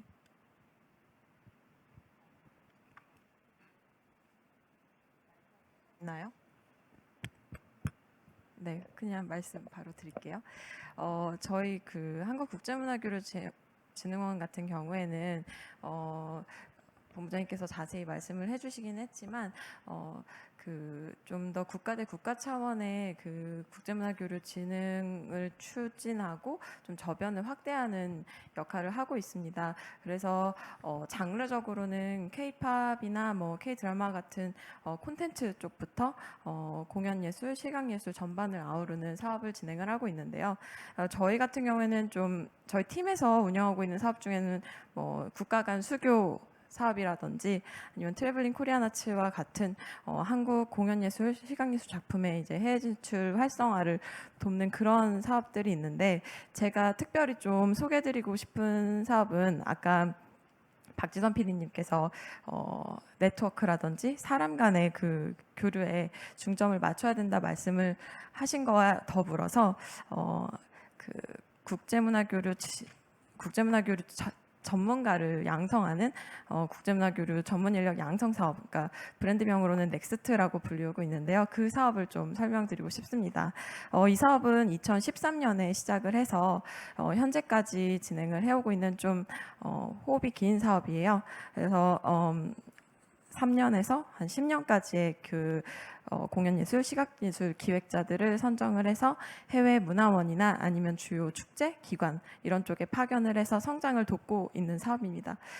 이 사업을 하면서 13년부터 시작을 했다 보니까 10년이 됐다 보니까 많은 좀 좋은 인재들이 좀 배출이 되었고요.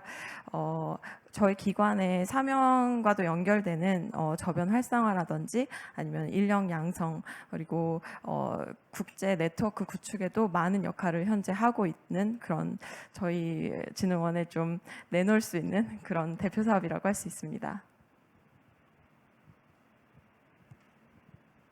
네. 그래서 이 사업들이 어떤 국제 교류와 관련된 사업에 지원을 하실 때 어떤 부분에 중점을 두고 지원을 하시는지도 좀 추가적으로 설명을 해주시면 좋을 것 같습니다.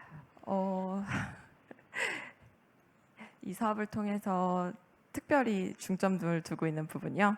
물론 이 사업의 이제 목적 자체가 인력 양성에 좀 초점이 맞춰져 있다 보니까 좀 소위 말하는 그런 뭐 선진국이라고 할 수 있는 뭐 유럽이나 미주 지역 외에도 동남아 지역이라든지 아니면 중남미, 아프리카 권역까지도 한국의 문화를 소개하고 브릿지 역할을 할 수 있는 인력들을 좀 지속적으로 발굴해내고 키워나갈 수 있는 단순한 국제문화교류 전문가로서뿐 아니라 지역 전문가로도 클 수 있도록 그렇게 지원하는 데 좀 초점을 맞추고 있습니다.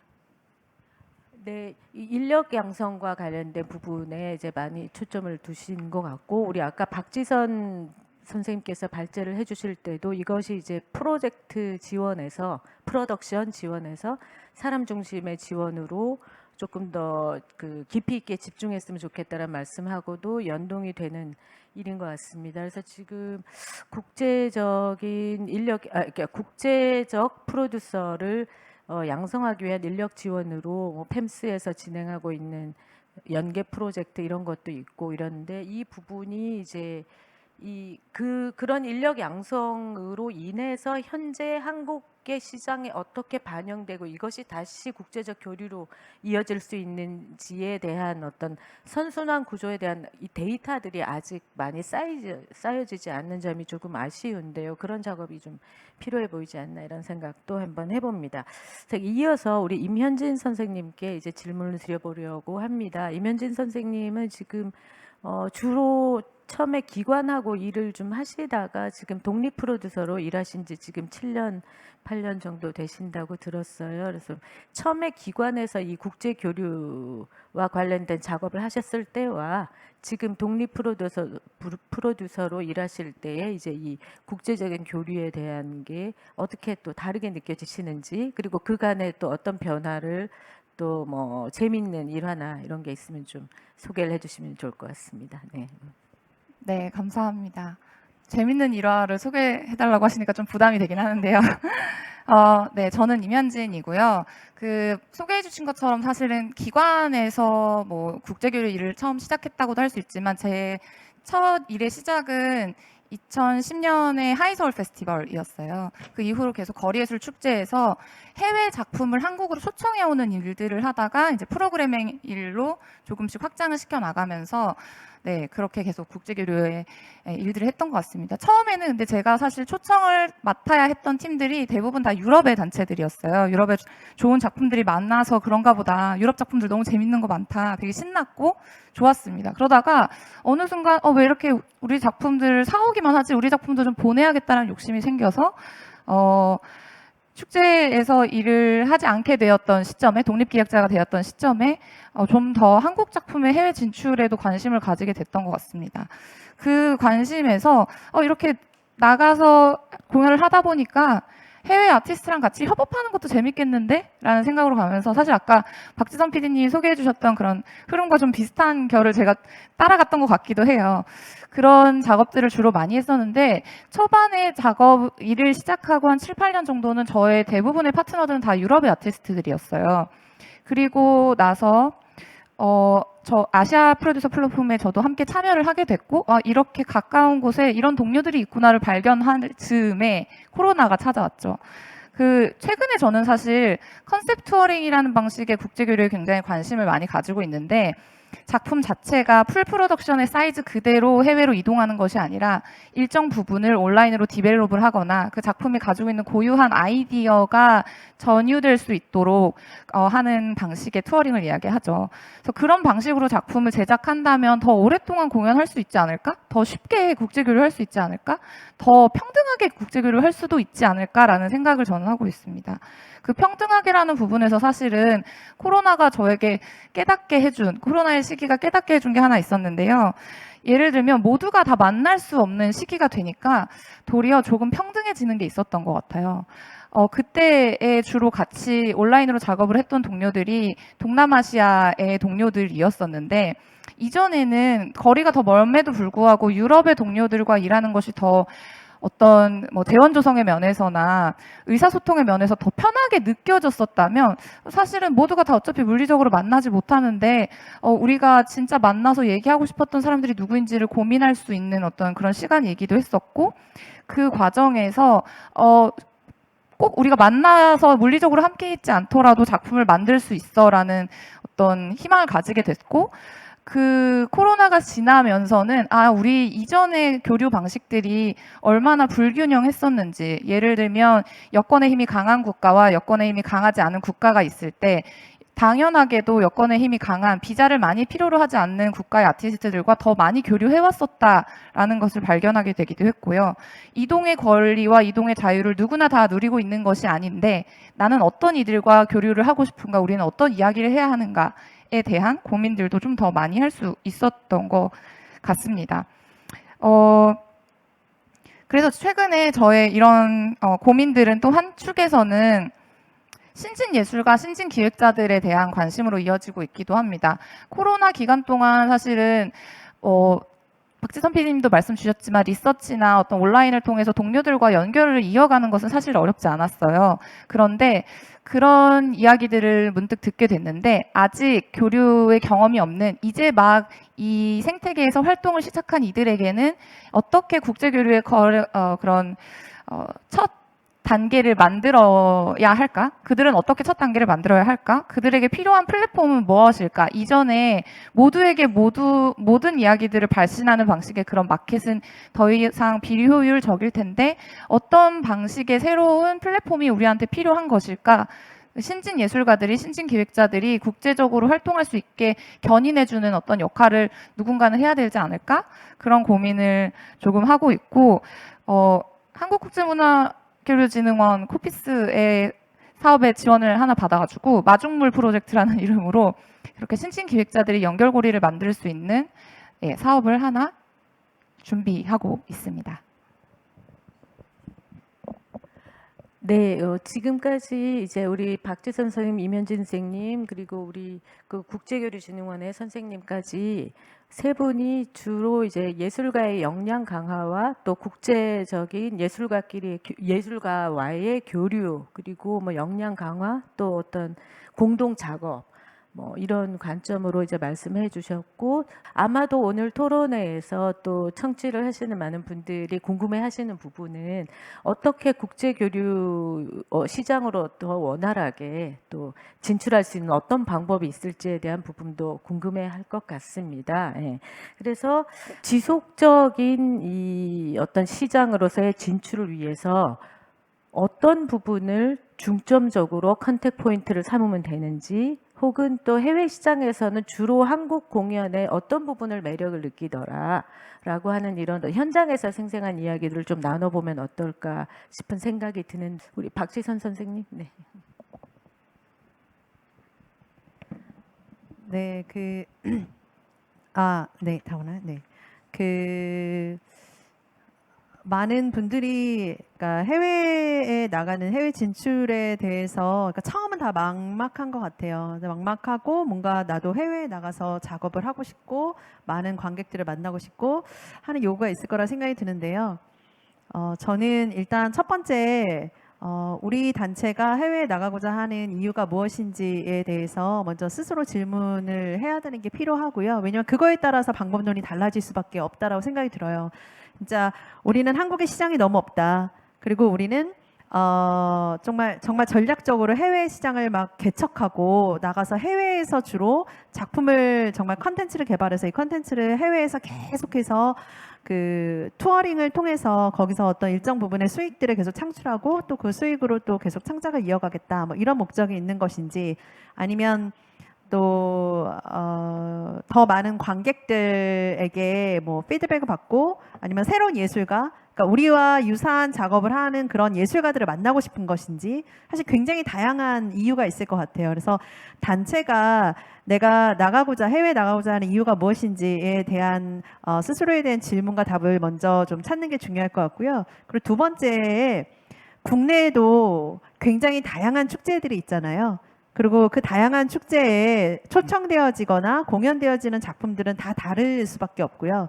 근데 해외 시장도 마찬가지라고 생각이 들어요. 해외 시장도 어떤 곳은 물론 장르로만 나눠지는 것이 아니라 어떤 부분은 조금 굉장히 컨벤셔널하던 이런 작업들이 굉장히 중점이 되는 축제도 있고 굉장히 현대적이고 아니면 굉장히 또 실험적인 작업들을 하는 것도 있고 그리고 다양한 다이버시티의 중요성을 가지고 진짜 전 세계의 다양한 어떤 작품들을 소개하는 것도 있고 모든 축제는 다 다르고 시장은 다 다르기 때문에 해외에선 어떤 작품을 좋아할까 어떤 컨텐츠를 좋아할까라고 이제 질문하기보다 내 컨텐츠가 내 작품이 어디 시장에 맞을까라고 하는 식으로 접근을 하는 게 좋지 않을까라는 생각이 드는 게 아주 오래전에 그 해외 예술 축제 감독님이 오셨을 때 어떤 분이 이런 질문을 하셨어요. 해외에는 어떤 작품을 좋아하냐?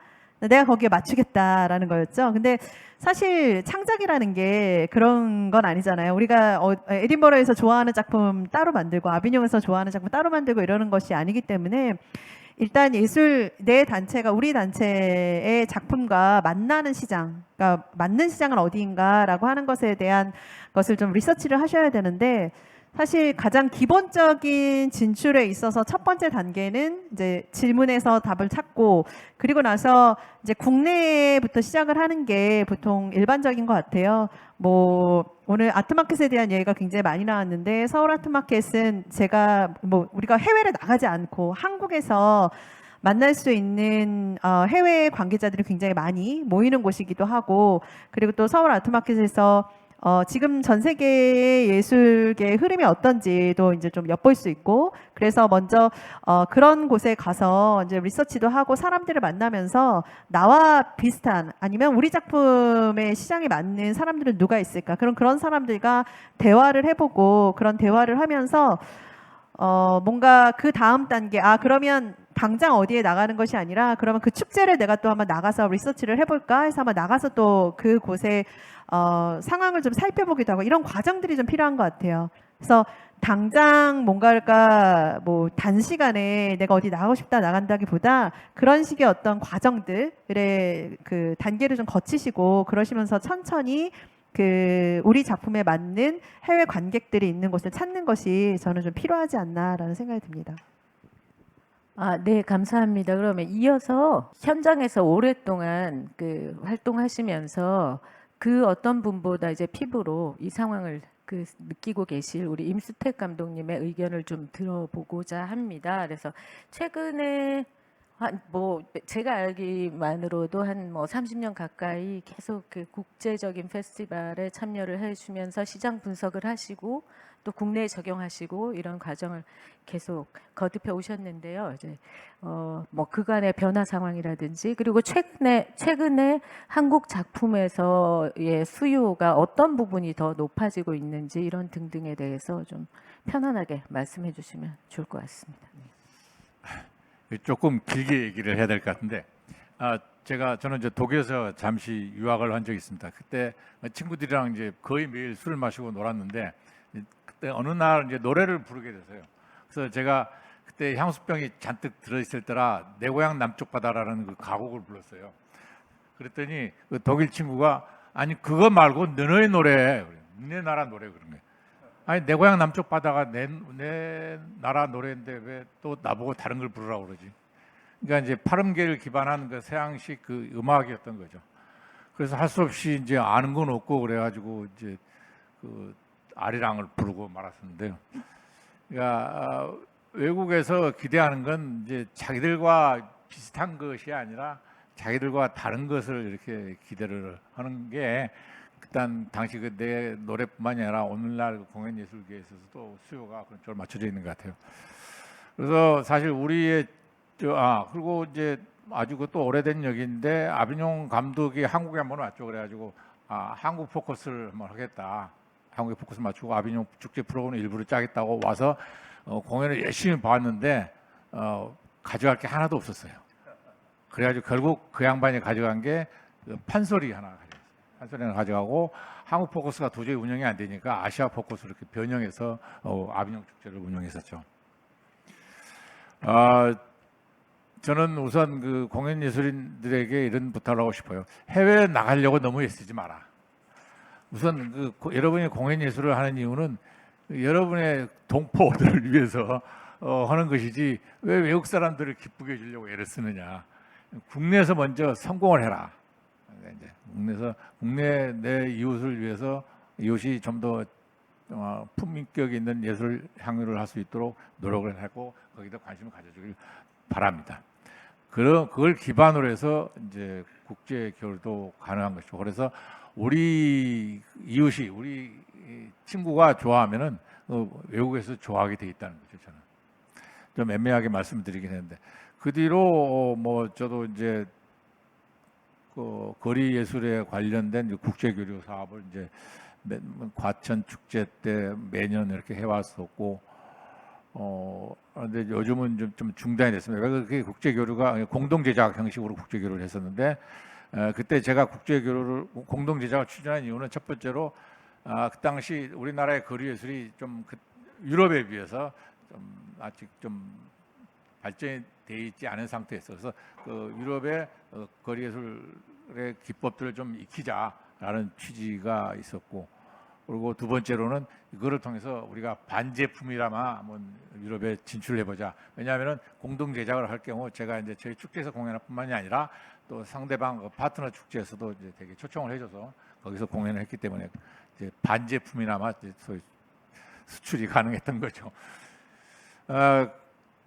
그 뒤로 우리나라의 작품들이 이제 제가 뭐 샬롱 거리 축제, 샬롱의 거리에서라고 하는 그 샬롱 거리 축제를 뭐 20년 넘게 매년 가니까 거기 감독이 저를 이제 상당히 가상하게 봤던 것 같아요. 야, 너 참 그렇게 열심히 오는데 내가 너희 나라를 무시할 수는 없지 않느냐. 그래가지고 우리나라 작품을 조금씩 초청하기 시작했습니다. 그러니까 오프 공연으로 처음에는 오프 공연 초청했는데 당시 첫 해에 우리나라 작품 2개가 갔었는데 비주얼 셔터 컴퍼니 꽃하고 앨리스 김이라고 하는 두 작품이 갔었는데 그 작품이 상당히 반응이 좋았어요.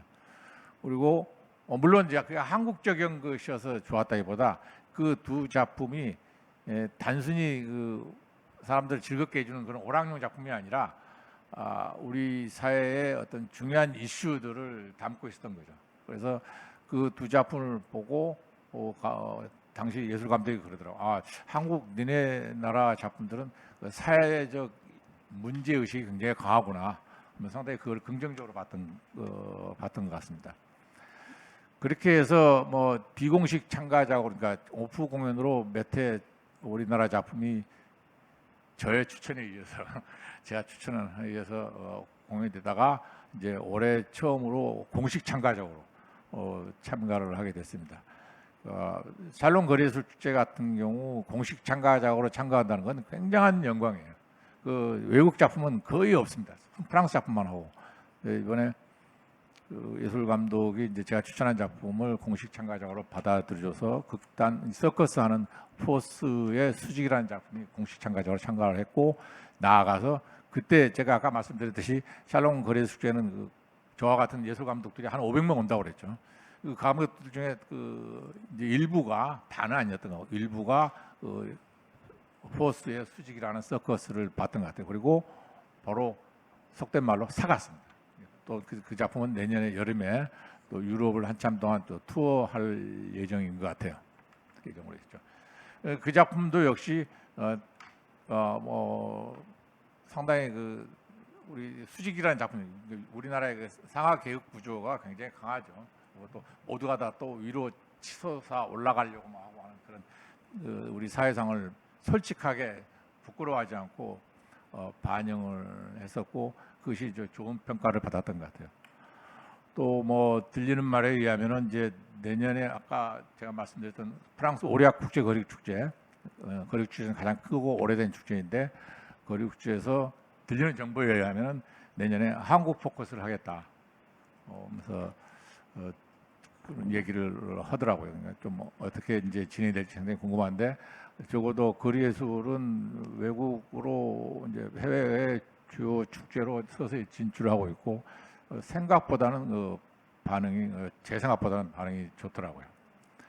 제가 작년에 수원연극축제를 해외 작품 없이 국내 작품만으로 한 적이 있습니다. 작년에 코로나 때문에 해외 작품을 초청할 수 없어요.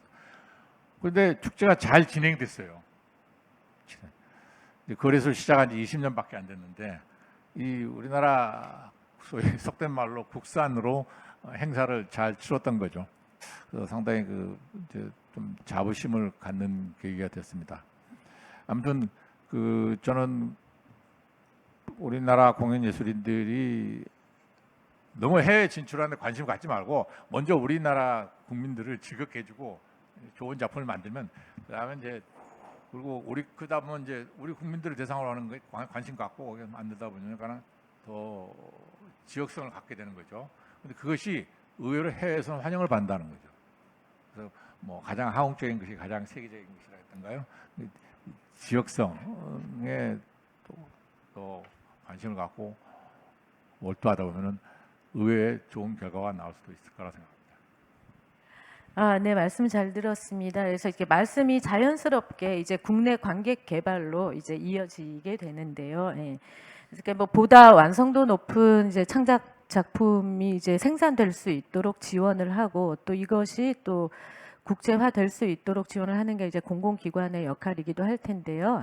이제 그런 의미에서 이제 그 공공기관에서는 어떤 부분을 조금 더 촘촘하게 봐야 할지에 대한 현장의 목소리를 또 들어보는 것도 중요한 것 같습니다. 그래서 우리 임현진 선생님에게 이제 공공기관에서도 일을 해보셨고 독립 프로듀서도 해보셨으니 이제 현장에서 작업을 하실 때 공공기관에서 이런 부분을 좀 집중해서 좀 섬세하게 봐줬으면 좋지 않을까 뭐 이런 부분 느끼시는 거 있으실 것 같아요. 말씀 좀 들어볼게요. 올 여름에 유럽에서 주요 예술 축제, 아트 마켓들에 좀 참여를 하면서 긴 시간 좀 머무르다 왔습니다. 근데 항상 이제 해외에서 동료들 계속 마주치면서 얼굴이 좀 익숙해진 동료들과 이야기를 나누다 보면 한국의 어떤 기관, 인스티튜션과 같이 일을 하고 싶은데 한국의 기관들은 너무나 인사이동이 잦아서 계속해서 누군가가 노하우를 쌓고 신뢰를 가지고 대화하면서 전략을 장기적으로 설계할 수 없는 것 같아. 그래서 나는 너희를 독립기획자들을 찾게 돼 라는 이야기를 하더라고요. 독립기획자를 찾는다니까 저는 반가웠지만 한편으로는 이게 너무 아쉽고 이 생태계 자체에 큰 힘이 되지 못하고 있는 게 아닌가라는 생각이 들었습니다. 그래서 사실은 공공기관에서 누군가를 위해서 어떤 사업을 할 것인지를 생각하는 것이 당연히 필요하고 무엇보다 앞서야 하겠지만 그 공공기관 자체가 국제적인 역량을 갖추기 위해서 지속적으로 노력을 하고 있는지가 저는 좀 먼저 질문이 되어야 한다고 생각을 하고요.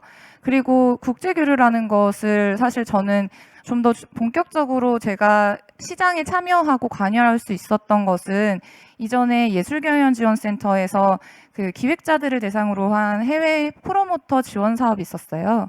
그 지원 사업의 경우에는 기획자들이 해외 시장에 직접 가서 프로모션을 참여해보게 하고 그 시장에서 어떤 니즈가 있는지를 경험하면서 리서치를 할 수 있게 도와주는 사업이었었는데 그 사업을 통해서 첫 해에 해외 시장에 나갔을 때는 그런 얘기를 하더라고요. 월플라워가 된다고 이렇게 벽에 붙어 있는 나만 빼고 모두가 다는 것 같은 그런 느낌을 받았었는데 제가 느끼기로는 3년은 걸리는 것 같더라고요. 같은 곳에 계속 세 번째 반복해서 가니까 내가 이 사람들과 뭘 할 수 있겠구나. 여기에서는 이런 것들이 필요하겠구나. 같은 것들을 알게 되더라고요. 그런데 우리나라의 그런 그 행정 구조상 너무 단기간에 투자하고 연말까지 성과를 내야 하는 그런 시스템이 사실은 국제적인 니즈에 부합하지 않는 것 같다라는 생각을 좀 많이 하게 됩니다. 그러면 어떻게 연구할 것인지, 어떻게 신뢰를 쌓을 것인지, 그리고 시장은 빠르게 변하고 있는데 그렇게 변화하고 있는 시장에 민감하게 반응하려면 그게 만약에 공공의 힘만으로 가능하지 않다면 저는 가능하지 않다고 보거든요. 민간의 그런 여러 전문가들과 같이 협업을 통해서 시장에 빠르게 반응할 수 있는 그런 구조를 가져야 되지 않을까? 그게 특히나 국제 교류와 관련돼서는 더욱 필요하다라고 생각을 합니다. 네, 민간이 이제 공연 작품을 발굴해냈을 때 그것을 이제 시장과 국제화 무대로 진출하게 하는 가교로서 다리로서의 역할을 해야 하는 게 이제 공공기관의 역할일 텐데요. 그런 관점에서 우리 임수빈 선생님의 말씀을 한마디 더 들어보고 싶습니다. 네. 네, 지금 초청 패널 중에 유일하게 공공기관 소속으로서 굉장히 말씀드리기가 조심스럽긴 하지만 지금 본부장님 그 가교 말씀을 하셨는데 저희 원에서는 저희가 전문가를 지원하는 가교 허브 플랫폼이 되는 것을 궁극적으로 목표로 하고 있습니다. 그래서 이것은 사람들을 연결하는 가교 역할을 물론 표현하고 있긴 하지만 더 나아가서 정보가 오고 가고 사람들이 모이고 흩어지는 그런 장으로서의 역할도 저희는 생각을 하고 있거든요. 약간 다른 차원의 얘기를 좀 드리자면 그러니까 공공기관의 역할 중에서 예술경영지원센터를 주축으로 한국 작품의 해외 진출을 좀 중점적으로 그동안 여러 가지 사업들이 추진됐다고 저희는 생각을 하고 있어요. 사실 계속 국내 시장에 대한 얘기도 하셨고 이제 국제사회에서 한국의 위상을 생각했을 때 더 이상 일방적으로 나가기만 하는 거에 초점을 맞추는 것보다는 이제 해외에서 한국으로 들어오는 것도 조금 문을 열고 기회를 마련하고 그런 차원의 시도들이 이제 시작이 되어야 된다고 또 생각을 하고 있거든요. 그래서 올해 처음 시작돼서 아직 많이 모르시긴 하겠지만 저희 그 코피스에서 쌍방향 교류 지원 사업이라는 이제 신규 사업을 올해 런칭을 했어요. 아직 시작 단계라서 많이 부족하기도 하고 알려지지도 않긴 했지만 한국 작품을 해외로 일방적으로 나가기보다는 같이 뭐 한국에서 작업을 하든 해외에서 작업을 하든 현지 파트너가 한국에 와서도 또 소개될 수 있고 그렇게 양방향으로 좀 장기적 차원에서 호흡을 가지고 교류를 할 수 있는 그런 시도들을 지금 하고 있거든요. 그래서 공공기관의 역할이 조금 더 확장된 시도로 봐주시면 좋을 것 같습니다. 글로벌, 국제화. 왜 계속 나가는 것만 생각하지라는 질문에 딱 부딪힌 거예요. 왜냐하면 그만큼 한국에 오는 관광객도 늘었고 한국의 위상도 높아졌는데 그러면 국내에 있는 작품들이 해외 관광객들이 국내에 왔을 때 이들이 한국의 예술 작품들을 어떻게 소비하는지에 대한 그 형태 분석과 그것에 대한 데이터가 필요한 시점이고 그것에 근거해서 우리가 작품을 또 개발하고 그것이 거꾸로 다시 해외 진출할 수도 있겠다. 그런 관점으로도 생각이 들었습니다. 그래서 임수택 감독님이 이제 국내 시장 개발 중요하다는 말씀에 이제 더욱더 깊이 공감이 갑니다. 그래서 우리 유인택 대표님이 이제 그 글로벌과 이제 경기 문화 예술을 넘어서서 한국의 공연 예술이 글로벌화 되는 그 뭐 매체로서의 가능성 뭐 각각의 관점을 두고 굉장히 큰 고민과 또 아이디어와 이런 걸 많이 생각하고 계시는데요. 마지막으로 유인택 그 대표님 말씀 듣기 전에 우리 오늘 컨텐츠와 관련된 이제 단체로 오신 우리 조병욱 대표님은 브러시 시어터 같은 경우에 사실 저희 경기문화재단에서 지원하고 있는 공연장 상주 단체 그 지원 사업으로 지금 5년 4년, 5년입니까? 예, 4년 차로 지금 하시면서 또 두들팝이라고 하는 이제 고정 레파토리가 해외에서 굉장히 큰 사랑을 받고 있고 러브콜도 많이 받고 있고 그래서 저희 경기문화재단으로서도 굉장히 뿌듯한 성과이기도 합니다. 그래서 좀 더 기관에서 이런 부분 조금 더 보완해 주시면 좋겠다라고 하는 부분이라든지 아니면 같이 현장에서 활동하고 있는 예술 단체에게 또 뭐 해주고 싶은 팁이라든지 조언이라든지 있다면 짧게 말씀을 좀 부탁드려 볼게요. 처음에 그 아까 잠깐 나왔던 얘기인데 그 페스티벌에 진출하는 목적에 대해서 명확하게 해야 된다고 박지선 선생님께서 말씀을 하셨잖아요. 저희 같은 경우는 처음에 그 페스티벌의 목적이 참가 목적이 역량 강화였습니다. 사실 그냥 뭐 어떤 좋은 작품을 만들어서 무조건 성공을 하겠다 이런 게 아니라 일단 세계 규모로 봤을 때 에딘버러 페스티벌이 프린지가 가장 컸고 거기서 우리 단원들이 예술인들이 그리고 PD분들이 그러니까 기획자분들도 같이 해가지고 최대한 많은 작품을 보고 거기에는 분명히 좋은 작품들도 있을 테고 진짜 안 좋은 작품들도 많고 또 거기에 또 에딘버러 인이라는 또 이렇게 평소에 저희가 이렇게 꿈꿔오는 그런 단체들의 공연들이 있잖아요.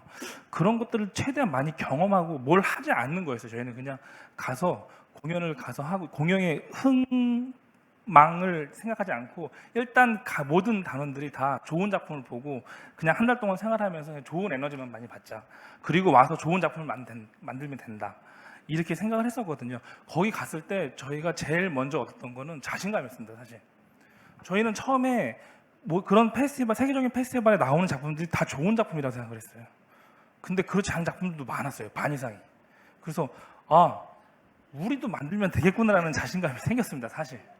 그리고 그 다음에 그래서 조금 더 공격적으로 해서 사실 두들팝 같은 경우는 저희가 초연을 에딘버러 프린지 페스티벌에서 했어요. 아예 여기서 만들고 발표 자체를 한국에서 안 하고 페스티벌 프린지에 아예 발표를 하자 그러고 갔어요. 왜냐면 저희 믿는 게 뭐였냐면 사실 언어적인 한계라는 것들이 분명히 있었어요. 왜냐면 대사가 많으면 어쨌든 뭐 영어를 해야 돼. 영어권의 부분의 관객들이 많기 때문에 그거에 한계가 있어서 넘버볼로 할 수밖에 없는 그런 것도 있었거든요. 근데 물론 최종 목표는 그 자막을 뛰어넘는 그러니까 우리나라 말로 했을 때도 자막을 하지만 진짜 좋은 작품을 세계인들이 다 좋게 평가할 수 있는 작품을 만드는 거였지만 아직까지는 그게 한계부터 있어서 일단 넘버볼로 가자. 쉽게 접근을 하자. 그리고 작품은 무조건 저희는 재밌어야 된다는 그 목표로 해가지고 에딘버러 페스티벌에 가서 거기서 상도 받고 좀 성공을 하고 오히려 국내에 와서 그러니까 똑같은 것 같아요. 그냥 어떤 사람들이 봐도 어느 누구가 남녀노소 어린아이들 어른들이 봐도 재밌으면 이건 다 된다. 외국인이든 우리나라든 다 된다. 이 생각 하나만 가지고 했었거든요. 그래서 그렇게 가고 저희가 계속 자신감 얻어가지고 가고 그래서 이게 한 해 두 해 되다 보니까 아까도 예면진 프로듀서님께서 말씀하셨지 처음에 갔을 땐 다 모르잖아요 사실. 근데 이게 또 내년에 가고 또 여기 프린지 페스티벌이 아닌 또 다른 아트마켓을 가면 또 만났던 분들을 또 만나게 돼요. 그런데 계속 갔나 보면서 이렇게 자연스럽게 교류가 이루어지더라고요. 그러니까 그게 뭐 대단한 건 아니지만 제가 처음 가고 좀 낯선 곳에 갔는데 아는 사람이 있는 것만으로도 충분한 힘이 되거든요. 거기서 또 자신감을 얻고 또 가고 또 새로운 것들을 또 듣고 또 거기서 저희가 또 피드백을 받고 또 조금씩 발전하고 시간이 좀 많이 필요하긴 한데요. 그렇게 하고 마지막으로는 이게 또 아까 공공기관도 그렇고 예술단체도 그렇고 저희가 다니면서 좀 그런 생각들은 좀 많이 하거든요. 사실 저희가 창작도 그렇고 어디 뭐 교류라든지 이런 지원 사업을 통해서 많이 의존할 수밖에 없는 구조거든요. 사실. 예술단체들은. 그래서 어떤 작품을 만들 때도 그렇고 어떤 페스티벌에 갈 때도 그렇고 어디 해외로 갈 때도 그렇고 거의 한 80에서 90% 아니면 90% 아니면 100%까지 그 지원금에 의존할 수밖에 없는 상황인데 저희가 조금만 더 예술단체들이 아니면 뭐 예술가분들이 좀 더 공격적으로 생각해서 사실 아트마켓이나 페스티벌은 사실 내 좋은 작품을 만들어서 내 거를 알리는 거고 거기서 수익을 창출해야 된다고 저는 생각을 하거든요. 저희는. 왜냐하면 지원금으로 월급을 받을 수는 없거든요. 지원금으로 뭘 할 수가 없어요. 티켓을 판매할 수밖에 없거든요. 거기서 수익을 내서 저희도 일한 만큼 아니면 고민한 만큼 또 다른 작품을 위해서 계속 생활을 해 나가기 때문에 조금 더 투자의 개념으로 좀 생각을 좀 해야 되지 않을까. 사실 제 역량 강화를 위해서 제가 뭐가 부족하면 뭐 운동이 부족하다 아니면 뭐 이렇게 악기가 배우다 당연히 지불하고 배우거든요 사실. 근데 작품을 만들거나 어디를 나갈 때 그거에 대해서는 조금 더 되게 소극적이 되는 것 같아요. 단체들도 그렇고. 근데 그것도 좀 생각을 좀 바꿔야 되지 않을까. 진짜 그 시장에 나가기 위해서는 정말 투자, 자기의 시간인가 노력과 솔직히 말하면 돈도 좀 투자를 좀 해야 되지 않나라는 생각을 합니다. 네, 감사합니다.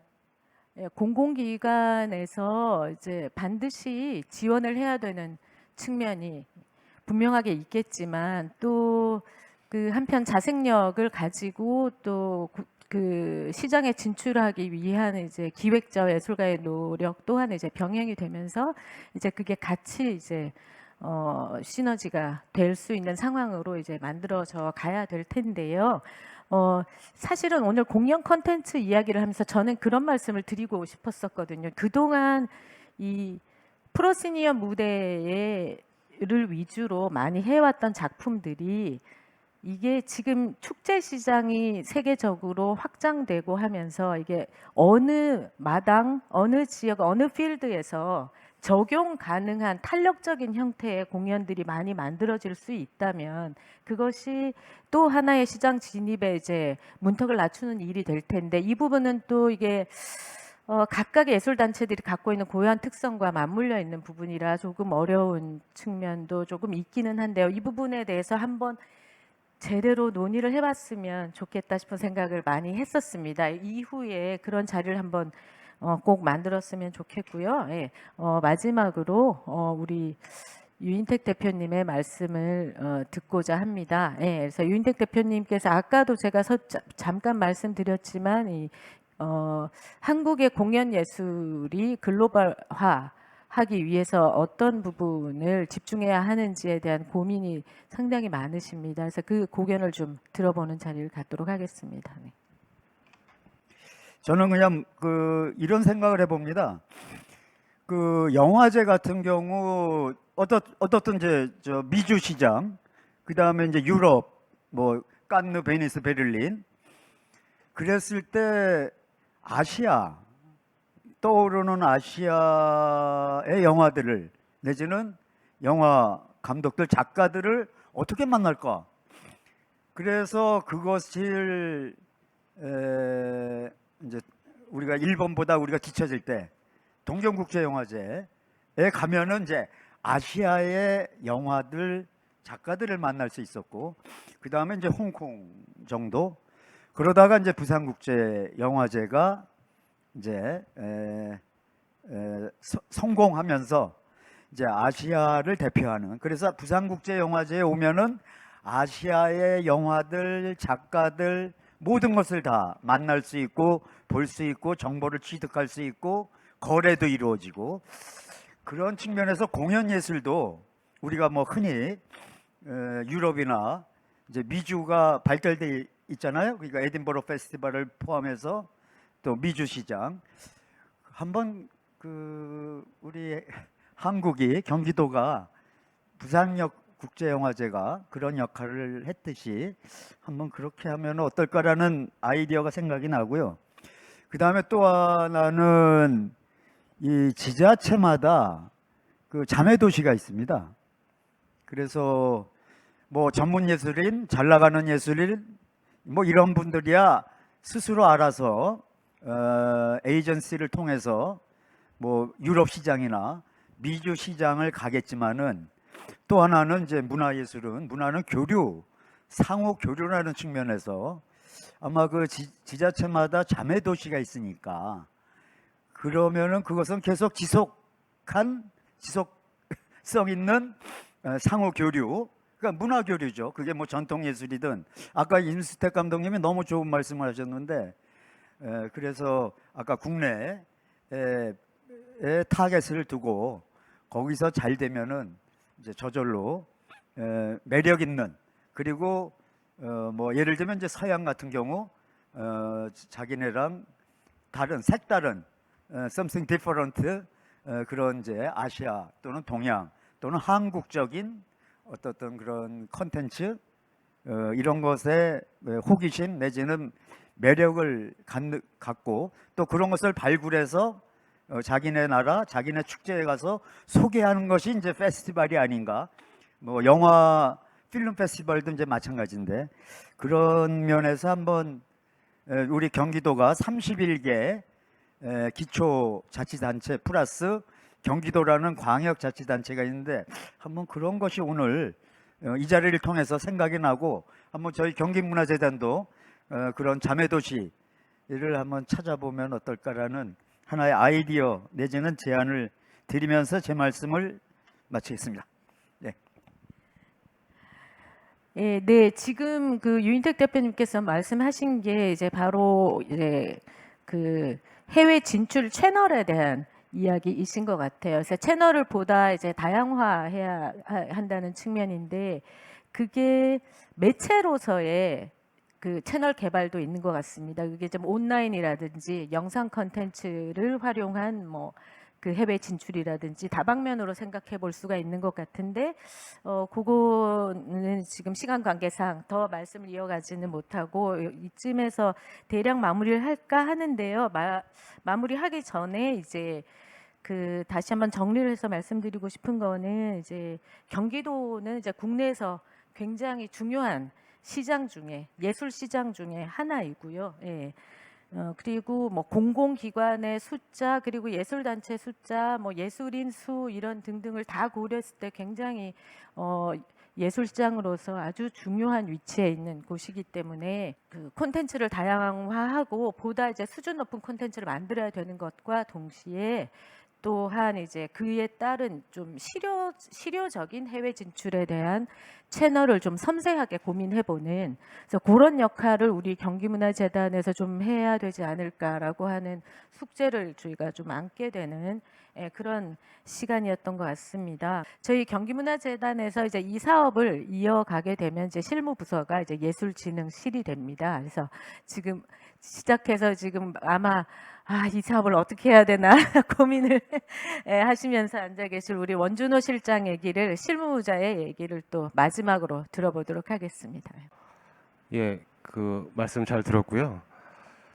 사실 오늘 주제가 어떤 공연 예술과 뭐 글로벌과 관련된 주제이기도 한데 사실 지금 코로나 이후에 사실 경기 예술에 대한 해외 진출 지원 사업은 3년 동안 지금 아예 끊긴 상황이고요. 그리고 국제교류 사업도 지금 없는 상황이고 지금 시각예술 쪽의 레지던시 사업도 지금 관련 부서 그 내부 사정 때문에 지금 못하는 상황이라서 어떻게 보면 코로나 이후에 그 이런 사업들 재세팅되는 시기인 것 같습니다. 그래서 특히 오늘 좋은 말씀 중에 그 꼭 그 작품을 해외에서 공연을 해야지 이게 해외 진출 지원이라고 그동안 저희가 강박하게 이제 행정기관에서는 그렇게 생각을 했는데 어떤 리서치 지원이라든가 이런 축제에서 그 행사 실무자들이 공연단체 실무자들이나 단원들이 가서 뭔가 배우고 하는 것들도 중요한 해외 진출 지원이라는 것을 오늘 또 얻었고요. 그런 부분들에 대해서 그동안 좀 너무 경직되게 저희가 저희 경기문화재단 공공기관들이 하지 않았나. 그리고 좀 더 기존의 기초예술의 그 우리가 흔히 얘기하는 뭐 시각이라든지 뭐 공연이라든지 문학에 그 지원되는 방향들이 있거든요. 한 20몇 년 동안 지원하는 방향들 외에 거기에 속하지 않는 다양한 뭐 거리 예술이라든지 뭐 비봉이라든지 그런 부분들의 그 비주류 장르에 대해서도 좀 더 그 지원의 폭을 좀 단계적으로 좀 확장시키겠다는 게 오늘 좀 저희가 이 세미나를 통해서 좀 제가 한 수 배운 것 같습니다. 그런 부분들을 유념해서 하겠습니다. 네. 네, 긴 시간 모두 수고 많으셨는데요. 요즘 이제 예술 경영 그리고 공연 시장 이제 다들 굉장히 어려운 시기입니다. 왜냐하면 그 사이에 뭐 그 넷플릭스 게임 뭐 기타 등등 웹툰 등등의 많은 매체들이 훨씬 더 재미있는 많은 매체들이 등장했고 사람들이 그 방향을 향해서 이제 많은 대중들이 쫓아가기 시작하고 있는데 그럴 때일수록 지금 우리 공연 컨텐츠가 지금 대중들을 소비자에게 정말 매력적인 컨텐츠로 작용하고 있는가에 대한 이제 근본적인 질문 또한 필요한 시기라는 생각이 들고 그래서 그런 콘텐츠도 그 굉장히 다양화, 다변화, 다각화해야 되는 그런 시점이 아닌가 그런 숙제도 또 안게 되는 것 같습니다. 네, 긴 시간 수고 많으셨습니다. 또 뵙기로 하고요. 예, 모두들 감사합니다. 수고하셨습니다.